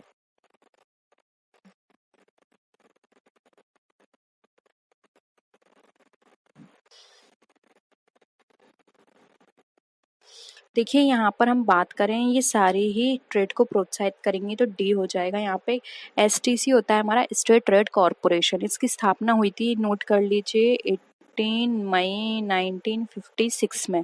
ठीक है, इसका मेन काम होता है जो भी एक्सपोर्टर्स होते हैं उनको स्कोप देना, उनको उनका जो मार्केट है उसको बढ़ाना, और जो भी आवश्यकता है उनको जिस भी चीज़ की वो उनको इंपोर्ट करवाना। ठीक है, MMTC है, minerals and metals trading corporation. इसकी जो स्थापना हुई थी वो हुई थी 26 सितंबर 1963 में। ठीक है, और इसका जो काम होता है वो जो सीमित दायित्व वाली कंपनी होती हैं उनको समायोजित करने का इनका काम होता है, और इनका मुख्य उद्देश्य होता है जो भी एक्सपोर्टर्स होते हैं उनका डेवलपमेंट कराना, यानी कि ज़्यादा से ज़्यादा एक्सपोर्ट में को प्रोत्साहित करना।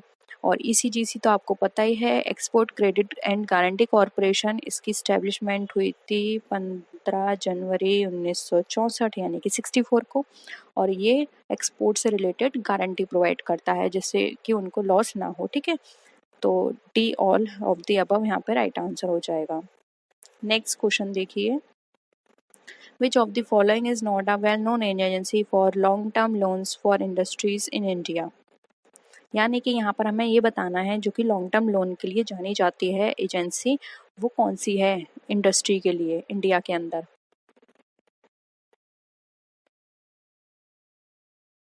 देखिए, यहाँ पे हाईलाइट हो रहा है इंडिया। ठीक है, और वो ये पूछा है कौन सी नहीं है, तो यहाँ पर हम बात करें तो बी राइट आंसर हो जाएगा, क्योंकि IMF हमारी वर्ल्ड लेवल पे काम करती है, इंडिया में प्रोवाइड नहीं है। ये तो सभी कंट्री के लिए है, सिर्फ हम इंडिया नहीं कह सकते, जबकि IDBI, IFCI और SFC ये इंडिया के लिए काम करती हैं। और अगर हम बात करें वर्ल्ड लेवल पर तो IMF है, इसलिए ऑप्शन बी यहाँ पे हमारा राइट आंसर हो जाएगा। ठीक है, देखिए क्वेश्चन लेते हैं, declaration of solvency of the company by the directors is necessary in case of.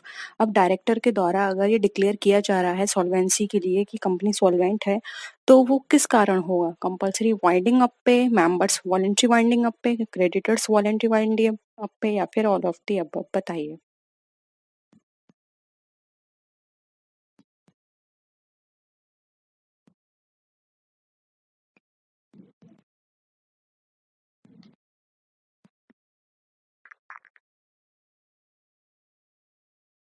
देखिए, ये ऑल ऑफ द अबव होगा इसका right answer. Compulsory winding up, member voluntary winding up, या क्रेडिट वॉलंटरी वाइंडिंग अप, कुछ भी हो सकता है। हर कंडीशन में ये एक डिक्लेरेशन देनी होगी डायरेक्टर को कि हमारी कंपनी ने सब जितने भी पे थे वो सब, जितने भी डेट या लाइबिलिटीज थी सब पे कर दी हैं, अब कंपनी के ऊपर कोई भी लाइबिलिटी नहीं है और अब कंपनी सॉल्वेंट है। ठीक है, तो यहाँ पर ये डिक्लेरेशन के बाद वो अपना वाइंडिंग अप कर सकती है, फिर वो वॉलेंटरी हो, कंपल्सरी हो या फिर किसी मेंबर का हो। ठीक है, तो यहाँ पे क्या हो जाएगा, ऑप्शन डी। नेक्स्ट है the minus of sorry the minutes of a meeting are sign by. अब जो मिनट्स होते हैं जो कि मीटिंग्स में लिए जाते हैं वो किसके द्वारा साइन किए जाएंगे, चेयरमैन, सेक्रेटरी, डायरेक्टर या मैनेजिंग डायरेक्टर।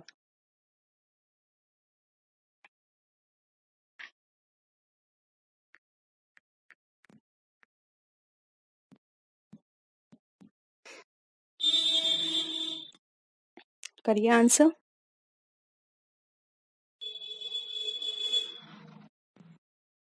देखिए यहाँ इसका राइट आंसर हो जाएगा ए, चेयरमैन के द्वारा। ये चेयरमैन साइन करके देगा जो भी मिनट्स लिए जाएंगे मीटिंग के अंदर, जिससे क्या है वो जो भी मिनट्स होंगे वो यहाँ पर एक तरह से ऑथराइज होंगे कि हाँ ये ही डिस्कशन मीटिंग के अंदर हुआ था या ये पॉइंट डिस्कस किए गए थे। ठीक है, नेक्स्ट है the first auditor in a company limited by shares में be appointed by the directors.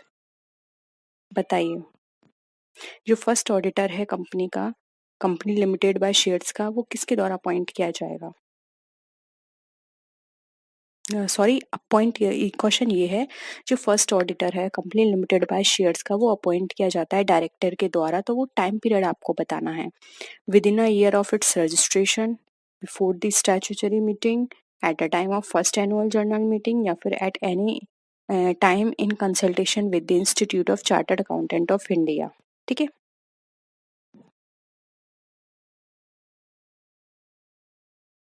क्या हो जाएगा आंसर।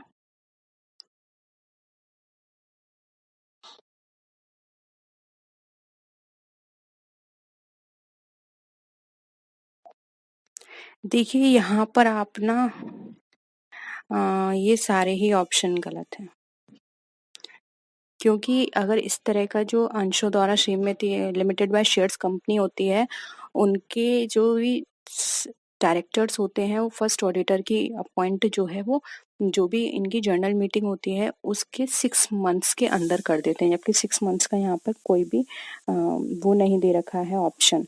तो आप लिख लीजिएगा कि 6 मंथ्स के अंदर हो जाना चाहिए। ठीक है, तो ये सारे ही ऑप्शंस हमारे क्या हो जाएंगे, गलत हो जाएंगे। नेक्स्ट क्वेश्चन है in a public limited company the minimum number of directors is 2, 3, 7 and 5। यानी कि हमें बताना है पब्लिक लिमिटेड कंपनी के अंदर डायरेक्टर्स की मिनिमम नंबर को।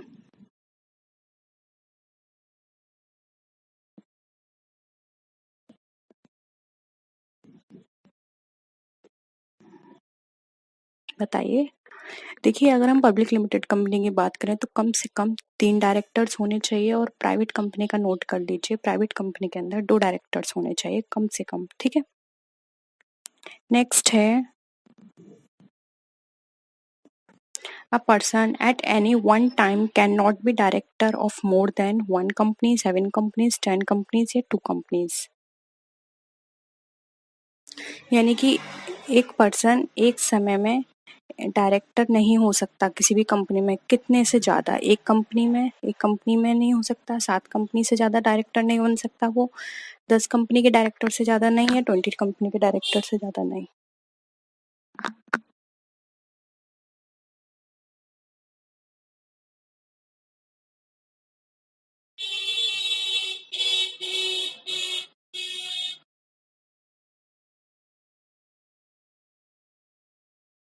देखिए राइट आंसर हो जाएगा डी, एक पर्सन एक समय में 20 कंपनियों से ज़्यादा का डायरेक्टर नहीं बन सकता, और अगर वो ज़्यादा का डायरेक्टर है तो उनको उन सारी कंपनियों में से किसी 20 कंपनियों को चुनना होगा, और ये टाइम पीरियड जो है वो 2 माह है, यानी कि 2 महीने के अंदर उसे सेलेक्ट करनी होंगे कि कौन सी वो 20 कंपनी में बन रह सकता है।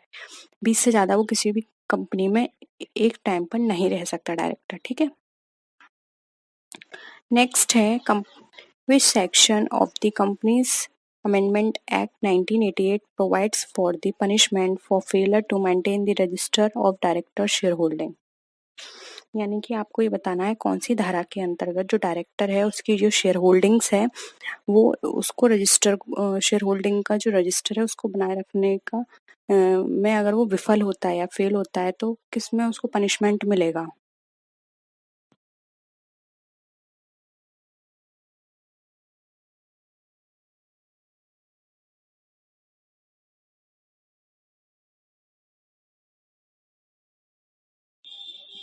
देखिए राइट आंसर हो जाएगा सी 307 सेक्शन 307 के अंतर्गत उसको पनिशमेंट मिलेगा अगर वो अपने शेयर होल्डिंग्स के रजिस्टर को मेंटेन नहीं करता है तो। ठीक है, नेक्स्ट है maximum managerial remuneration permissible under the Companies Act 1956 for public limited companies is 10% of net profit, 5% of net profit, 11% of net profit या फिर 8% of net profit।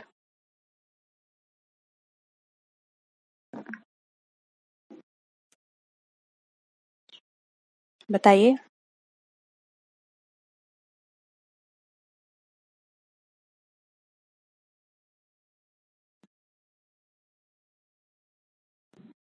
देखिए राइट आंसर हो जाएगा सी 11% of net profit. Maximum managerial remuneration है वो net profit का 11% उसका होगा। ठीक है, मैक्सिमम, इससे ज़्यादा नहीं हो सकता। नेक्स्ट है directors need not retire in public enterprise, cooperative enterprise, public company या फिर प्राइवेट कंपनी।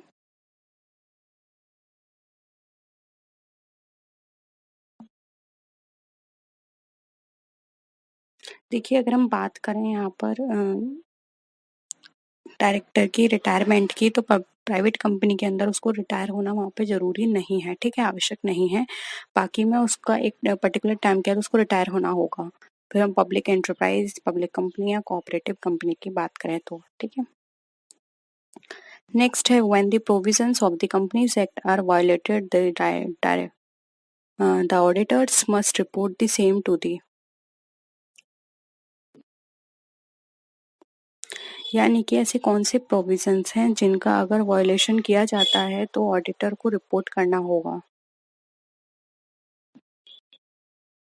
किसको? बोर्ड ऑफ डायरेक्टर्स को वो करेगा, मैनेजिंग डायरेक्टर को, शेयर होल्डर को या फिर सेंट्रल गवर्नमेंट को।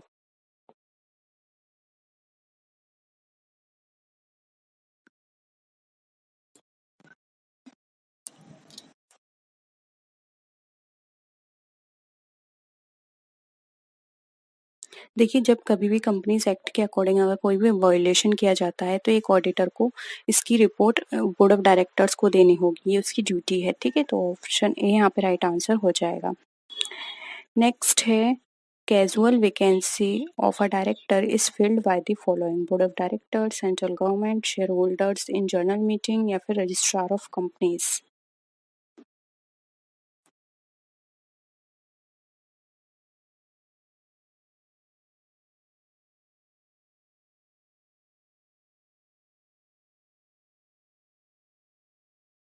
बताइए क्या होगा इसका आंसर।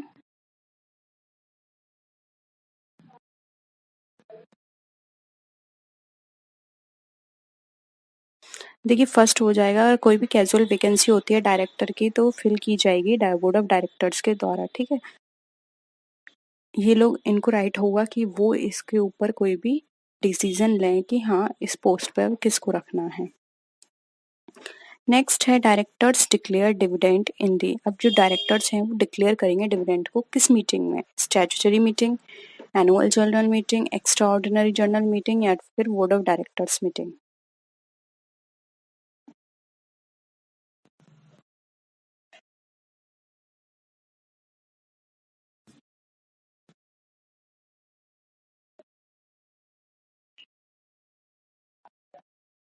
देखिए ये की जाएगी एनुअल जनरल मीटिंग में, और जब भी एनुअल जनरल मीटिंग कंडक्ट की जाएगी तो 21 डेज पहले इसकी इन्फॉर्मेशन दी जाएगी कि हाँ इस पर्टिकुलर डेट पे हम एनुअल जनरल मीटिंग कंडक्ट कर रहे हैं।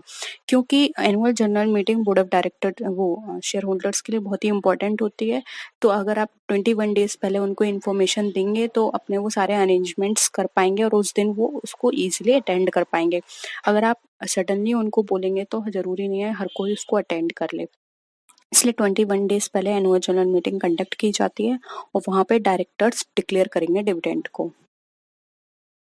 नेक्स्ट है which of the following can be appointed as director of a company?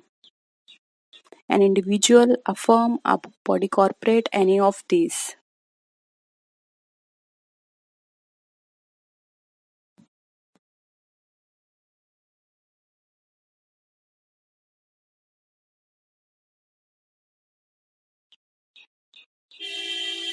क्या हो जाएगा इसका आंसर?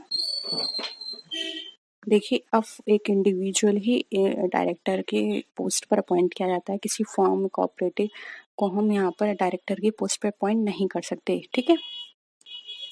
नेक्स्ट है qualification shares as prescribed by. अब ये किसके द्वारा प्रिस्क्राइब किए जाते हैं? कभी पढ़े हैं आपने क्वालिफिकेशन शेयर?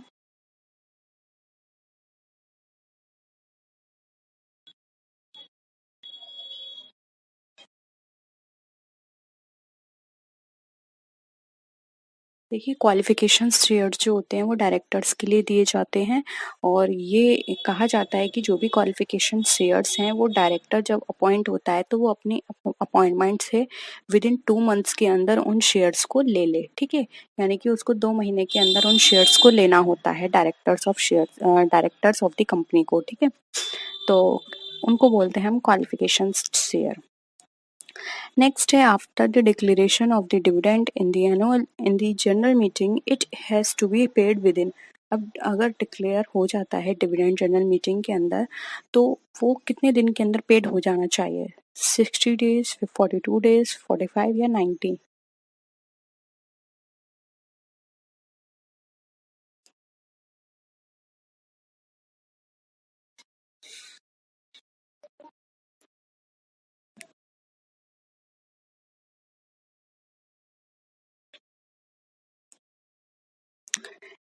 क्या होगा आंसर? देखिए, बी हो जाएगा। अगर कोई भी डिविडेंड डिक्लेयर किया जाता है जनरल मीटिंग के अंदर तो वो 42 डेज के अंदर उसको पे हो जाना चाहिए, ठीक है। तो आंसर हो जाएगा बी। नेक्स्ट है dividend are calculated on the basis of. अब जो डिविडेंड है वो कैलकुलेट किया जाएगा किस बेसिस पे? Called up capital, subscribed capital, paid up capital या फिर नन ऑफ दीज?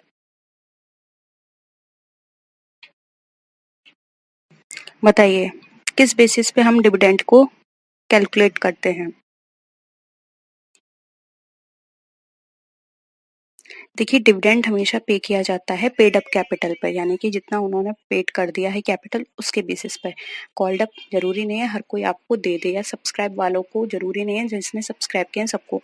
हाँ, अगर जिसने पेमेंट कर दिया है सारी कॉल्स का यानी पेड अप कैपिटल पर भी आप डिविडेंड प्रोवाइड करेंगे, ठीक है।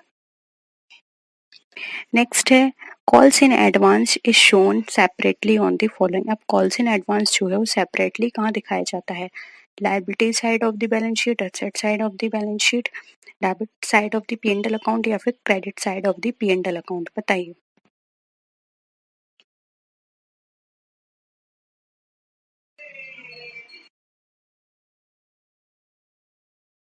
क्या हो जाएगा आंसर? देखिए, आंसर यहाँ पर अगर हम बात करें तो ए हो जाएगा, liability side of the balance side. क्योंकि ये जो हमारे लिए पे कॉल्स पेड इन एडवांस है ये हमारे लिए लायबिलिटीज है, क्योंकि उसने एडवांस में पे किया है। जब तक वो टाइम पीरियड पूरा नहीं हो जाता तब तक हम उसे लायबिलिटी साइड में शो करेंगे, ठीक है। नेक्स्ट क्वेश्चन है, देखिए, डिविडेंड इज कैलकुलेटेड ऑन। अब देखिए, डिविडेंड जो है वो कहाँ किस पे कैलकुलेट किया जाता है? अब तो आपको बिल्कुल ये याद हो गया होगा, पेपर में भी नहीं भूलोगे, ठीक है। किस पर? Paid up value of the share पर, ठीक है। नेक्स्ट है, company page dividend on. Again वही है, घुमा फिरा के देखिए कितनी बार पूछा गया है ये क्वेश्चन, इसलिए मैंने डाला है ये only on paid up capital, ठीक है। नेक्स्ट है capital profits are related to. अब जो कैपिटल प्रॉफिट्स हैं किससे रिलेटेड होते हैं? Premium on issue of share, profit prior to incorporation या फिर premium issue of debenture?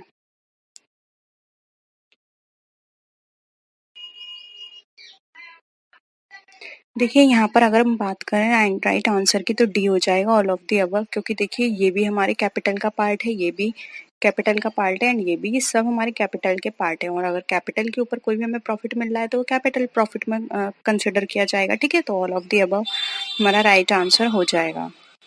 Next है any document filed with the registrar will be deemed to have been read and understood by all those who deal with the company. It is an as per the doctrine of ये किस doctrine के related है? यानी एक ऐसा document जो कि registrar के साथ फाइल के पास यहाँ पे फाइल हुआ है और जो कंपनी के साथ जो भी काम करने वाले लोग हैं सभी के द्वारा पढ़ाया और समझाया गया माना जाएगा, यानी कि सबको उसके बारे में पता है।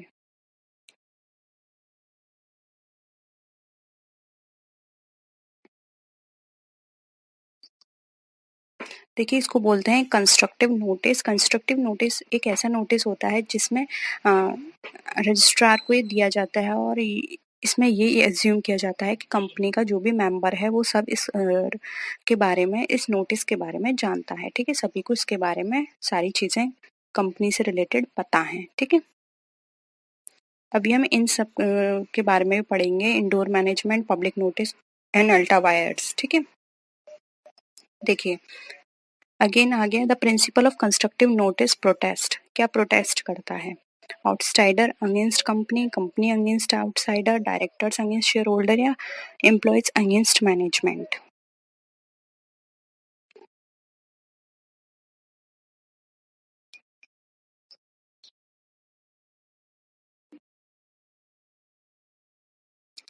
देखिए यहाँ पे राइट आंसर हो जाएगा बी, ये कंपनी को प्रोटेक्ट करता है आउटसाइडर से। ठीक है, क्योंकि कंपनी को सब चीज़ें पता हैं तो कोई भी आउटसाइडर जो है कंपनी या कंपनी के एम्प्लॉय को किसी भी तरह से पागल नहीं बना सकता या फिर उनको कोई गलत इन्फॉर्मेशन नहीं दे सकता। उनको सारी चीज़ें अपनी कंपनी की पता है तो पहले से वो अवेयर रहेंगे आउटसाइडर से। ठीक है, नेक्स्ट है the doctrine of indoor management provides protection to. अब जो डॉक्ट्राइन ऑफ इंडोर मैनेजमेंट है वो कौन सी प्रोटेक्शन हमें प्रोवाइड करता है? किसको? बोर्ड ऑफ डायरेक्टर्स को देता है, शेयर होल्डर्स को, मैनेजिंग डायरेक्टर्स को या फिर आउटसाइडर को?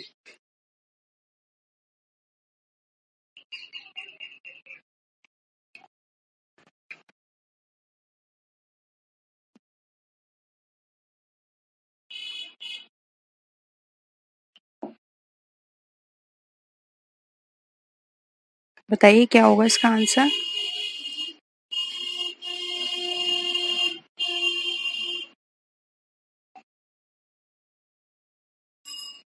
देखिए जो इंडोर मैनेजमेंट होता है ये हमें बाहर वालों को सुरक्षा देता है। अभी मैंने पढ़ा था कंस्ट्रक्टिव। कंस्ट्रक्टिव किसको देता है?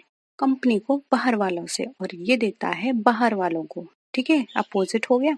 ये देता है आउटसाइडर को प्रोटेक्शन, तो डी हो जाएगा इसका आंसर। नेक्स्ट है rules and regulation regarding internal management of a company are given in the. अब कंपनी के रिगार्डिंग जो भी रूल्स एंड रेगुलेशंस होते हैं वो किस में दिए जाते हैं? Articles of association, articles of memorandum, prospectus या फिर statement in lieu of prospectus. बताइए।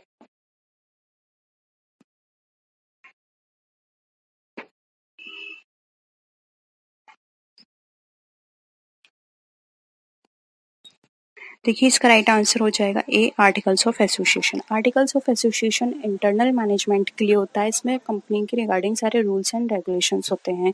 और अगर हम बात करें मेमोरेंडम ऑफ एसोसिएशन तो वो आउटसाइडर के लिए होता है। इसमें कंपनी के बारे में, कंपनी की पॉलिसी, कंपनी के मिशन, विजन, कंपनी की डिक्लेयर पॉलिसी, इन सब चीज़ के बारे में इसमें मेंशन होता है। ठीक है, प्रोस्पेक्टस और स्टेटमेंट ऑन ल्यू ये अलग चीज़ है। इसमें प्रोस्पेक्टस में कंपनी के बारे में होता है, कंपनी में कौन कौन बोर्ड ऑफ डायरेक्टर्स हैं, कंपनी में कौन कौन लोग हैं, कंपनी के बारे में पूरी चीज़ दी होती है। ठीक है, ऑप्शंस क्या हो जाएगा इसमें? ए।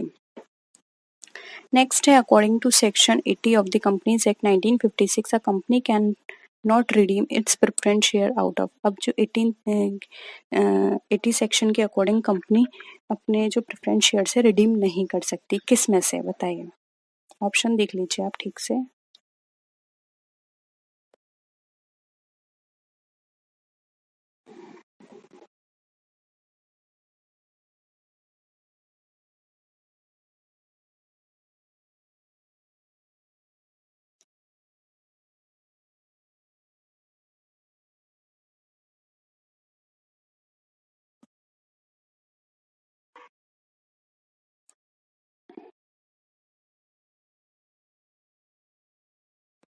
देखिए राइट आंसर हो जाएगा D, out of sale proceeds of fix assets. देखिए इससे कंपनी अपने प्रेफरेंस शेयर को रिडीम नहीं कर सकती। जो भी हमारे फिक्स असेट्स की जो सेल प्रोसीड्स हैं उससे हम सिर्फ अपने जो हमारे हम बात करें कैपिटल चीज़ें होती हैं उनसे हम जो हमारे कैपिटल एक्सपेंडिचर्स होते हैं उनकी हम सारी यहाँ से कर सकते हैं, ठीक है, राइट ऑफ कर सकते हैं या फिर यहाँ से सारे खर्चे कर सकते हैं। लेकिन अगर हम प्रेफरेंस शेयर्स की बात करें तो वो यहाँ से रिडीम नहीं होते हैं। ये हमारी क्या है, पूंजीगत प्राप्तियां हैं, इनसे अंशों का शोधन नहीं किया जाता है। नेक्स्ट देखिए, a company secretary has liability. अब एक कंपनी सेक्रेटरी की किस तरह की लायबिलिटी होती है, कॉन्ट्रेक्चुअल होती है, स्टैट्यूटरी, ओनली लीगल या फिर वो सॉरी सिविल, और बोथ स्टैट्यूटरी और कॉन्ट्रेक्चुअल। किस तरह की लायबिलिटी एक कंपनी सेक्रेटरी की होगी?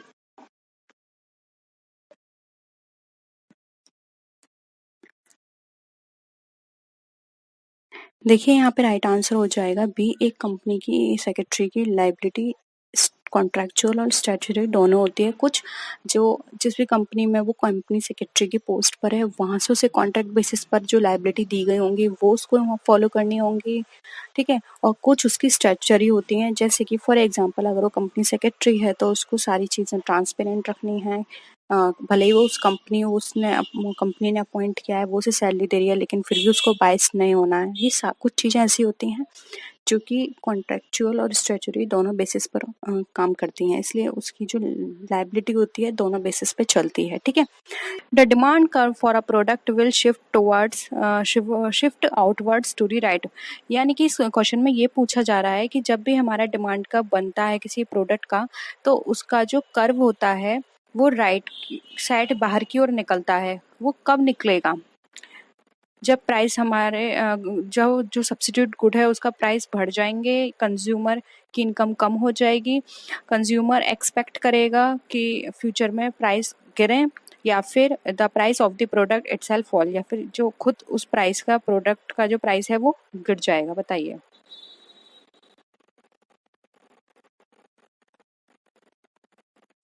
देखिए यहाँ पे डिमांड कर्व पूछी जा रही है कि वो बाहर की तरफ राइट साइड में क्यों शिफ्ट करेगी। तो वो तब शिफ्ट करेगी जब हमारा जो सब्स्टिट्यूट गुड है उसका प्राइस जो है वो राइज हो जाएगा। जब वो बढ़ जाएगा तो हमारा क्या है, हम स्विच ओवर नहीं कर पाएंगे और हमारा जो डिमांड कर्व है वो क्या होगा, बाहर की तरफ चला जाएगा, ठीक है। तो ऑप्शन ए करेक्ट हो जाएगा। नेक्स्ट है, if the demand for good is relatively inelastic and its price rises, the revenue will।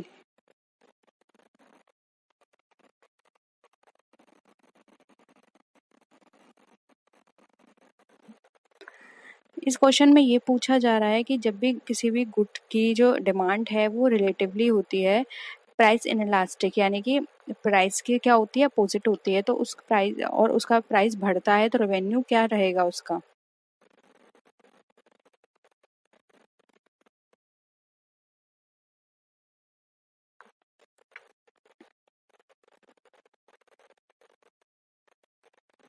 ऐसी कंडीशन में उसका रेवेन्यू क्या हो जाएगा, बढ़ जाएगा, ठीक है, राइज हो जाएगा। तो ऑप्शन सी करेक्ट है। नेक्स्ट है, which of the following option is not an example of market failure.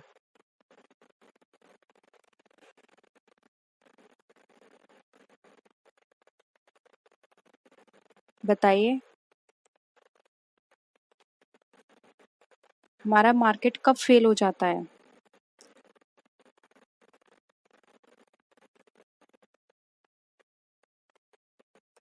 देखिए इसमें से नॉट पूछा जा रहा है, तो जो हमारा जो मेरिट गुड है वो फेल हो जाएगा बनने में, तो ये तो कंडीशन सही है। और जो पब्लिक गुड है वो भी प्रोड्यूस करने में फेल होगा, ये भी सही है, क्योंकि मार्केट में गुड ही नहीं होगा तो फिर उस मार्केट का पर्पस ही क्या रहा। और जो हमारा मैक्सिमाइज प्रॉफिट है वो भी अर्न नहीं होगा, ये भी सही है। जबकि इसमें नॉट पूछा है तो ऑप्शन डी हो जाएगा, जो हमारा एक जो अकाउंट है, सॉरी सॉरी सॉरी, इसमें नॉट पूछा है, ठीक है। तो ये भी सही है कि जो हमारी जो एक्सटर्नलिटीज़ हैं वो भी फेल हो जाएंगी। लेकिन यहाँ पे नॉट नहीं पूछा है तो ये हो जाएगा ऑप्शन सी, ये हमारा मार्केट फील्ड का काम नहीं है। ज़रूरी नहीं है कि आप उस मार्केट से सिर्फ प्रॉफिट ही अर्न करें, ठीक है। अगर आप पैरेलल बेसिस पर भी उतना ही रेवेन्यू जनरेट करते हैं तब भी हमारा मार्केट सक्सेस है।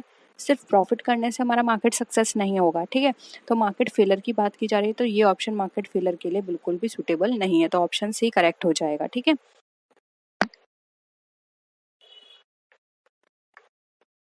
नेक्स्ट क्वेश्चन देखिए, which of the following is an example of a primary form of business activity? Hair dressing, automobile production, banking या फॉरेस्ट्री। तो देखिए फॉरेस्ट्री जो है वो हमारी पहली प्राथमिक गतिविधि नहीं होगी, जबकि hair dressing, automobile production, banking ये सब फर्स्ट हमारे जो फर्स्ट हम प्राइमरी एक्टिविटी में हम लिस्ट बनाते हैं उसमें कंसिडर की जाती है। फॉरेस्ट्री नहीं होगा, ऑप्शन डी राइट आंसर है। ये सेकेंडरी का पार्ट है, ठीक है। नेक्स्ट आइए, the price of goods will tend to rise if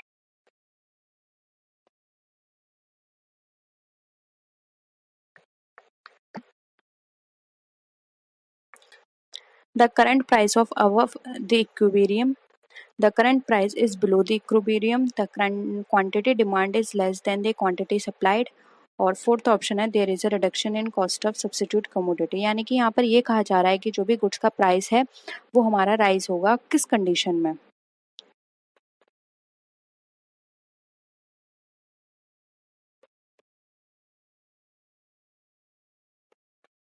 देखिए अगर हमारा गुड्स का प्राइस राइज होने की बात कर रहा है तो वो हमारा इंक्रीज हो जाएगा जब हमारा जो करंट प्राइस है वो इक्विलिब्रियम के नीचे होगा, ठीक है, अब बिलो द इक्विलिब्रियम पॉइंट, ठीक है। तो ऑप्शन बी यहाँ पे हमारा राइट आंसर हो जाएगा।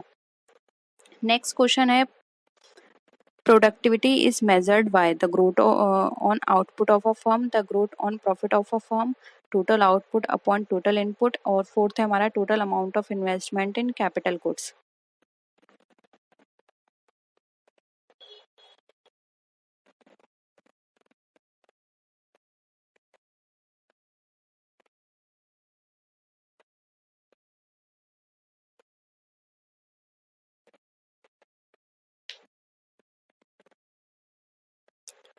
देखिए प्रोडक्टिविटी मेज़र करने की बात की जा रही है, तो प्रोडक्टिविटी तो हम तभी मेज़र करेंगे जब हमें पता चलेगा कि हमने जितना इनपुट यूज़ किया है उससे हमारा आउटपुट कितना निकल कर आ रहा है, ठीक है।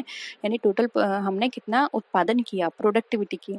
तो ये हो जाएगा total output upon total input, option C यहाँ पे हमारा करेक्ट है, ठीक है। नेक्स्ट क्वेश्चन देखिए, the main objective of macro economic policy is, macro economic policy का मेन ऑब्जेक्टिव बताना है। मैक्रो इकोनॉमिक पॉलिसी वो पॉलिसी होती है जिस पर हम लार्ज लेवल पर सारी चीज़ें करते हैं।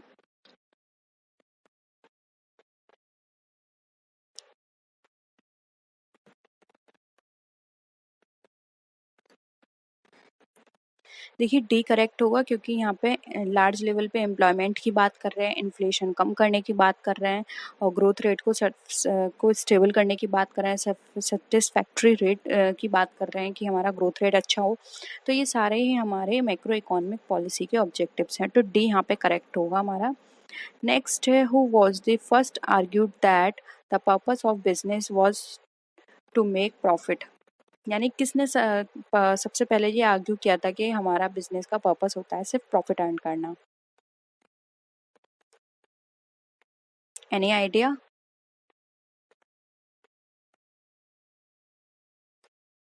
राइट आंसर है ए, मिल्टन फ्राइडमैन ने, ठीक है। नेक्स्ट क्वेश्चन देखिए, व्हाट डज द पीपीपी और P3 इनिशिएटिव रेफर्स टू। ये फुल फॉर्म बहुत पूछी जाती है। सिंपल है इसका, बी, पब्लिक प्राइवेट पार्टनरशिप, ठीक है। नेक्स्ट देखिए, what does the PFI initiative refers to.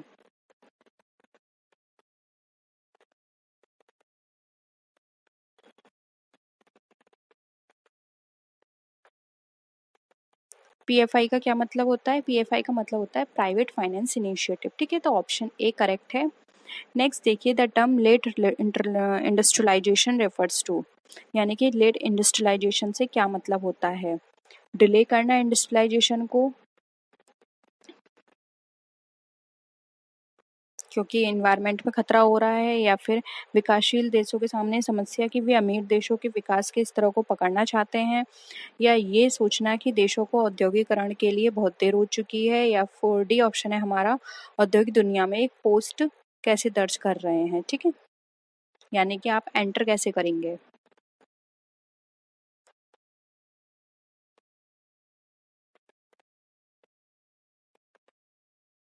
देखिए लेट इंडस्ट्रियलाइजेशन का मतलब होता है कि आप कुछ कंट्रियों ने ये सोचती हैं कि उन्होंने इंडस्ट्रियलाइजेशन यानी ग्लोबल मार्केट में एंटर करने में उन्होंने देरी कर दी है, ठीक है। तो ऑप्शन सी करेक्ट है। नेक्स्ट क्वेश्चन देखिए, which of the following economic is regarded as having developed the theory of comparative advantage. कितनी बार क्वेश्चन आया है।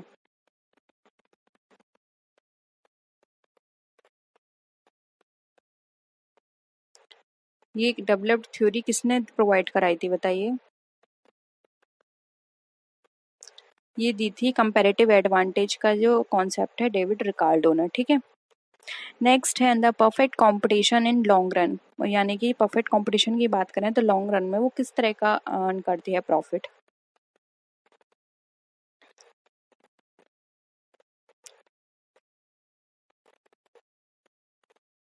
देखिए परफेक्ट कंपटीशन की बात करें तो ये लॉन्ग रन में नॉर्मल प्रॉफिट अर्न करती हैं, ठीक है। तो ऑप्शन ए यहाँ पे हमारा करेक्ट है। नेक्स्ट देखिए, national income at market prices is equal to. अब जो नेशनल इनकम है मार्केट प्राइस पर, वो इक्वल किसके बराबर होगी।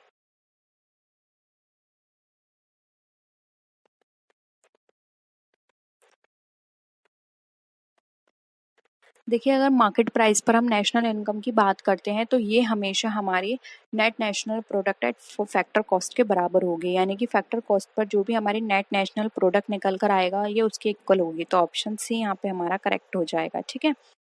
15 देखिए, if there is a single buyer it is called, यानी कि सिर्फ एक ही बायर हो उसको हम क्या बोलते हैं। Monopoly, oligopoly, मोनोप्सोनी। बायर की बात की जा रही है, याद रखिए सेलर की नहीं। देखिए सिंगल बायर होता है उसे हम बोलते हैं मोनोप्सोनी। ऑप्शन सी करेक्ट है, ठीक है।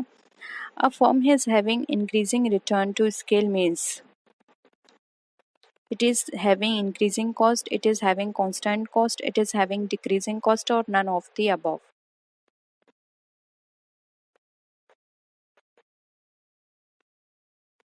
यानी कि अगर कोई भी फर्म पैमाने पर उसका रिटर्न बढ़ रहा है तो उसको हम क्या बोलेंगे। इसका मतलब है कि जो उसकी जो कॉस्ट है वो डिक्रीज हो रही है, ठीक है। ऑप्शन सी यहाँ पे करेक्ट है। नेक्स्ट है, production can be measured in terms of which of the following.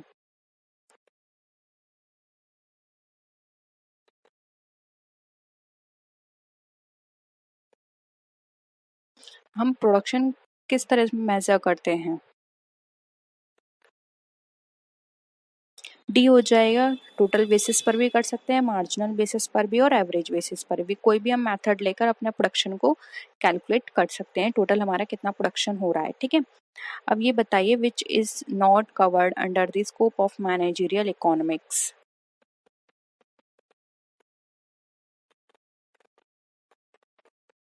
Managerial economic के पार्ट की बात करें यहाँ पर देखिए तो अकाउंटिंग थ्योरी नहीं आती। मैनेजमेंट में हमारे प्रॉफिट आ जाएगा, प्राइसिंग की बात करेंगे, प्रोडक्शन की बात करेंगे, इसलिए बी यहाँ पर करेक्ट हो जाएगा।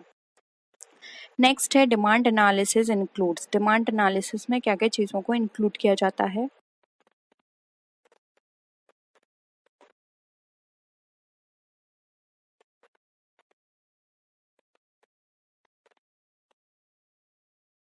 All of the above right हो जाएगा, क्योंकि इसमें हम फोरकास्टिंग की भी बात करेंगे, इलास्टिसिटी की भी, और इंडिफरेंस एनालिसिस करके भी, ठीक है।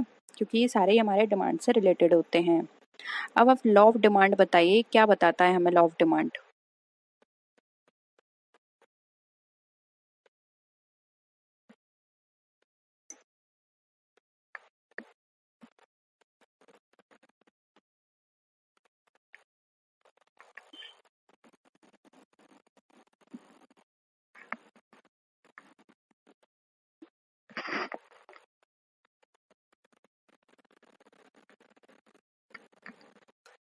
देखिए राइट आंसर हो जाएगा यहाँ पे सी। लॉ ऑफ डिमांड के अंदर हम प्राइस और डिमांड की बात करते हैं, यानी कि प्राइस बढ़ेंगे तो डिमांड हमारी कम हो जाएगी, और प्राइस कम होंगे तो हमारी डिमांड बढ़ जाएगी, ठीक है। इनवर्स रिलेशनशिप होता है इसके इन दोनों के बीच में। नेक्स्ट है, which one of these is an extension sorry exception to the law of demand, बताइए।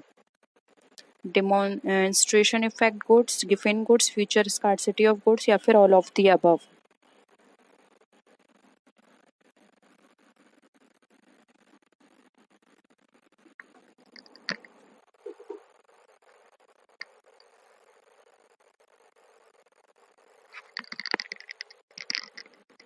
क्या हो जाएगा आंसर। देखिए ये तीनों ही हमारे एक्सेप्शन हैं।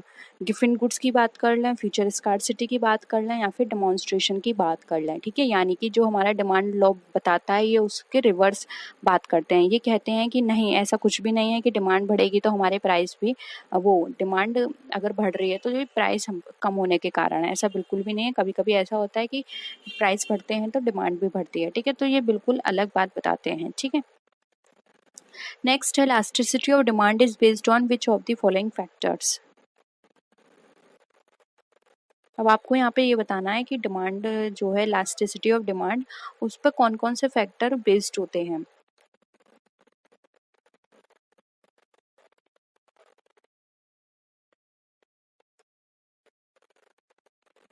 ये सारे ही देखिए आंसर सही हैं, क्योंकि देखिए डिपेंड करता है कि हमारे कितने सब्सिट्यूट है। कम सब्सिट्यूट होंगे तो हमें कॉम्प्रोमाइज़ करना पड़ेगा, प्राइस बढ़ रहे हैं तब भी डिमांड हमारी होगी, ठीक है।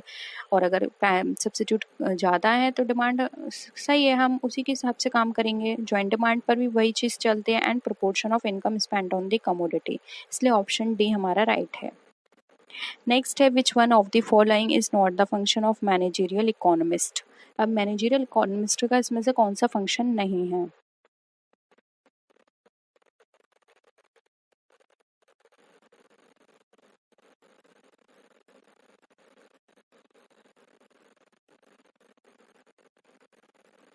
देखिए एक मैनेजरियल इकोनॉमिस्ट की बात करें तो वो एनालाइजिंग पे काम करेगा, कंट्रोलिंग पे, प्लानिंग पे काम करेगा, लेकिन वो इंटरेस्ट को डिटरमाइन करने की बात नहीं करेगा, ठीक है। तो ऑप्शन यहाँ पे कौन सा हो जाएगा हमारा, बी हो जाएगा राइट आंसर, ठीक है। नेक्स्ट देखिए विच one is not a type of demand. अब इसमें से कौन सा एक टाइप नहीं है डिमांड की, प्राइस, डिप्राइव्ड, सप्लाई या ज्वाइंट।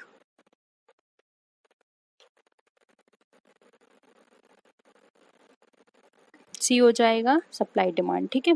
नेक्स्ट देखिए which is not the type of elasticity of demand.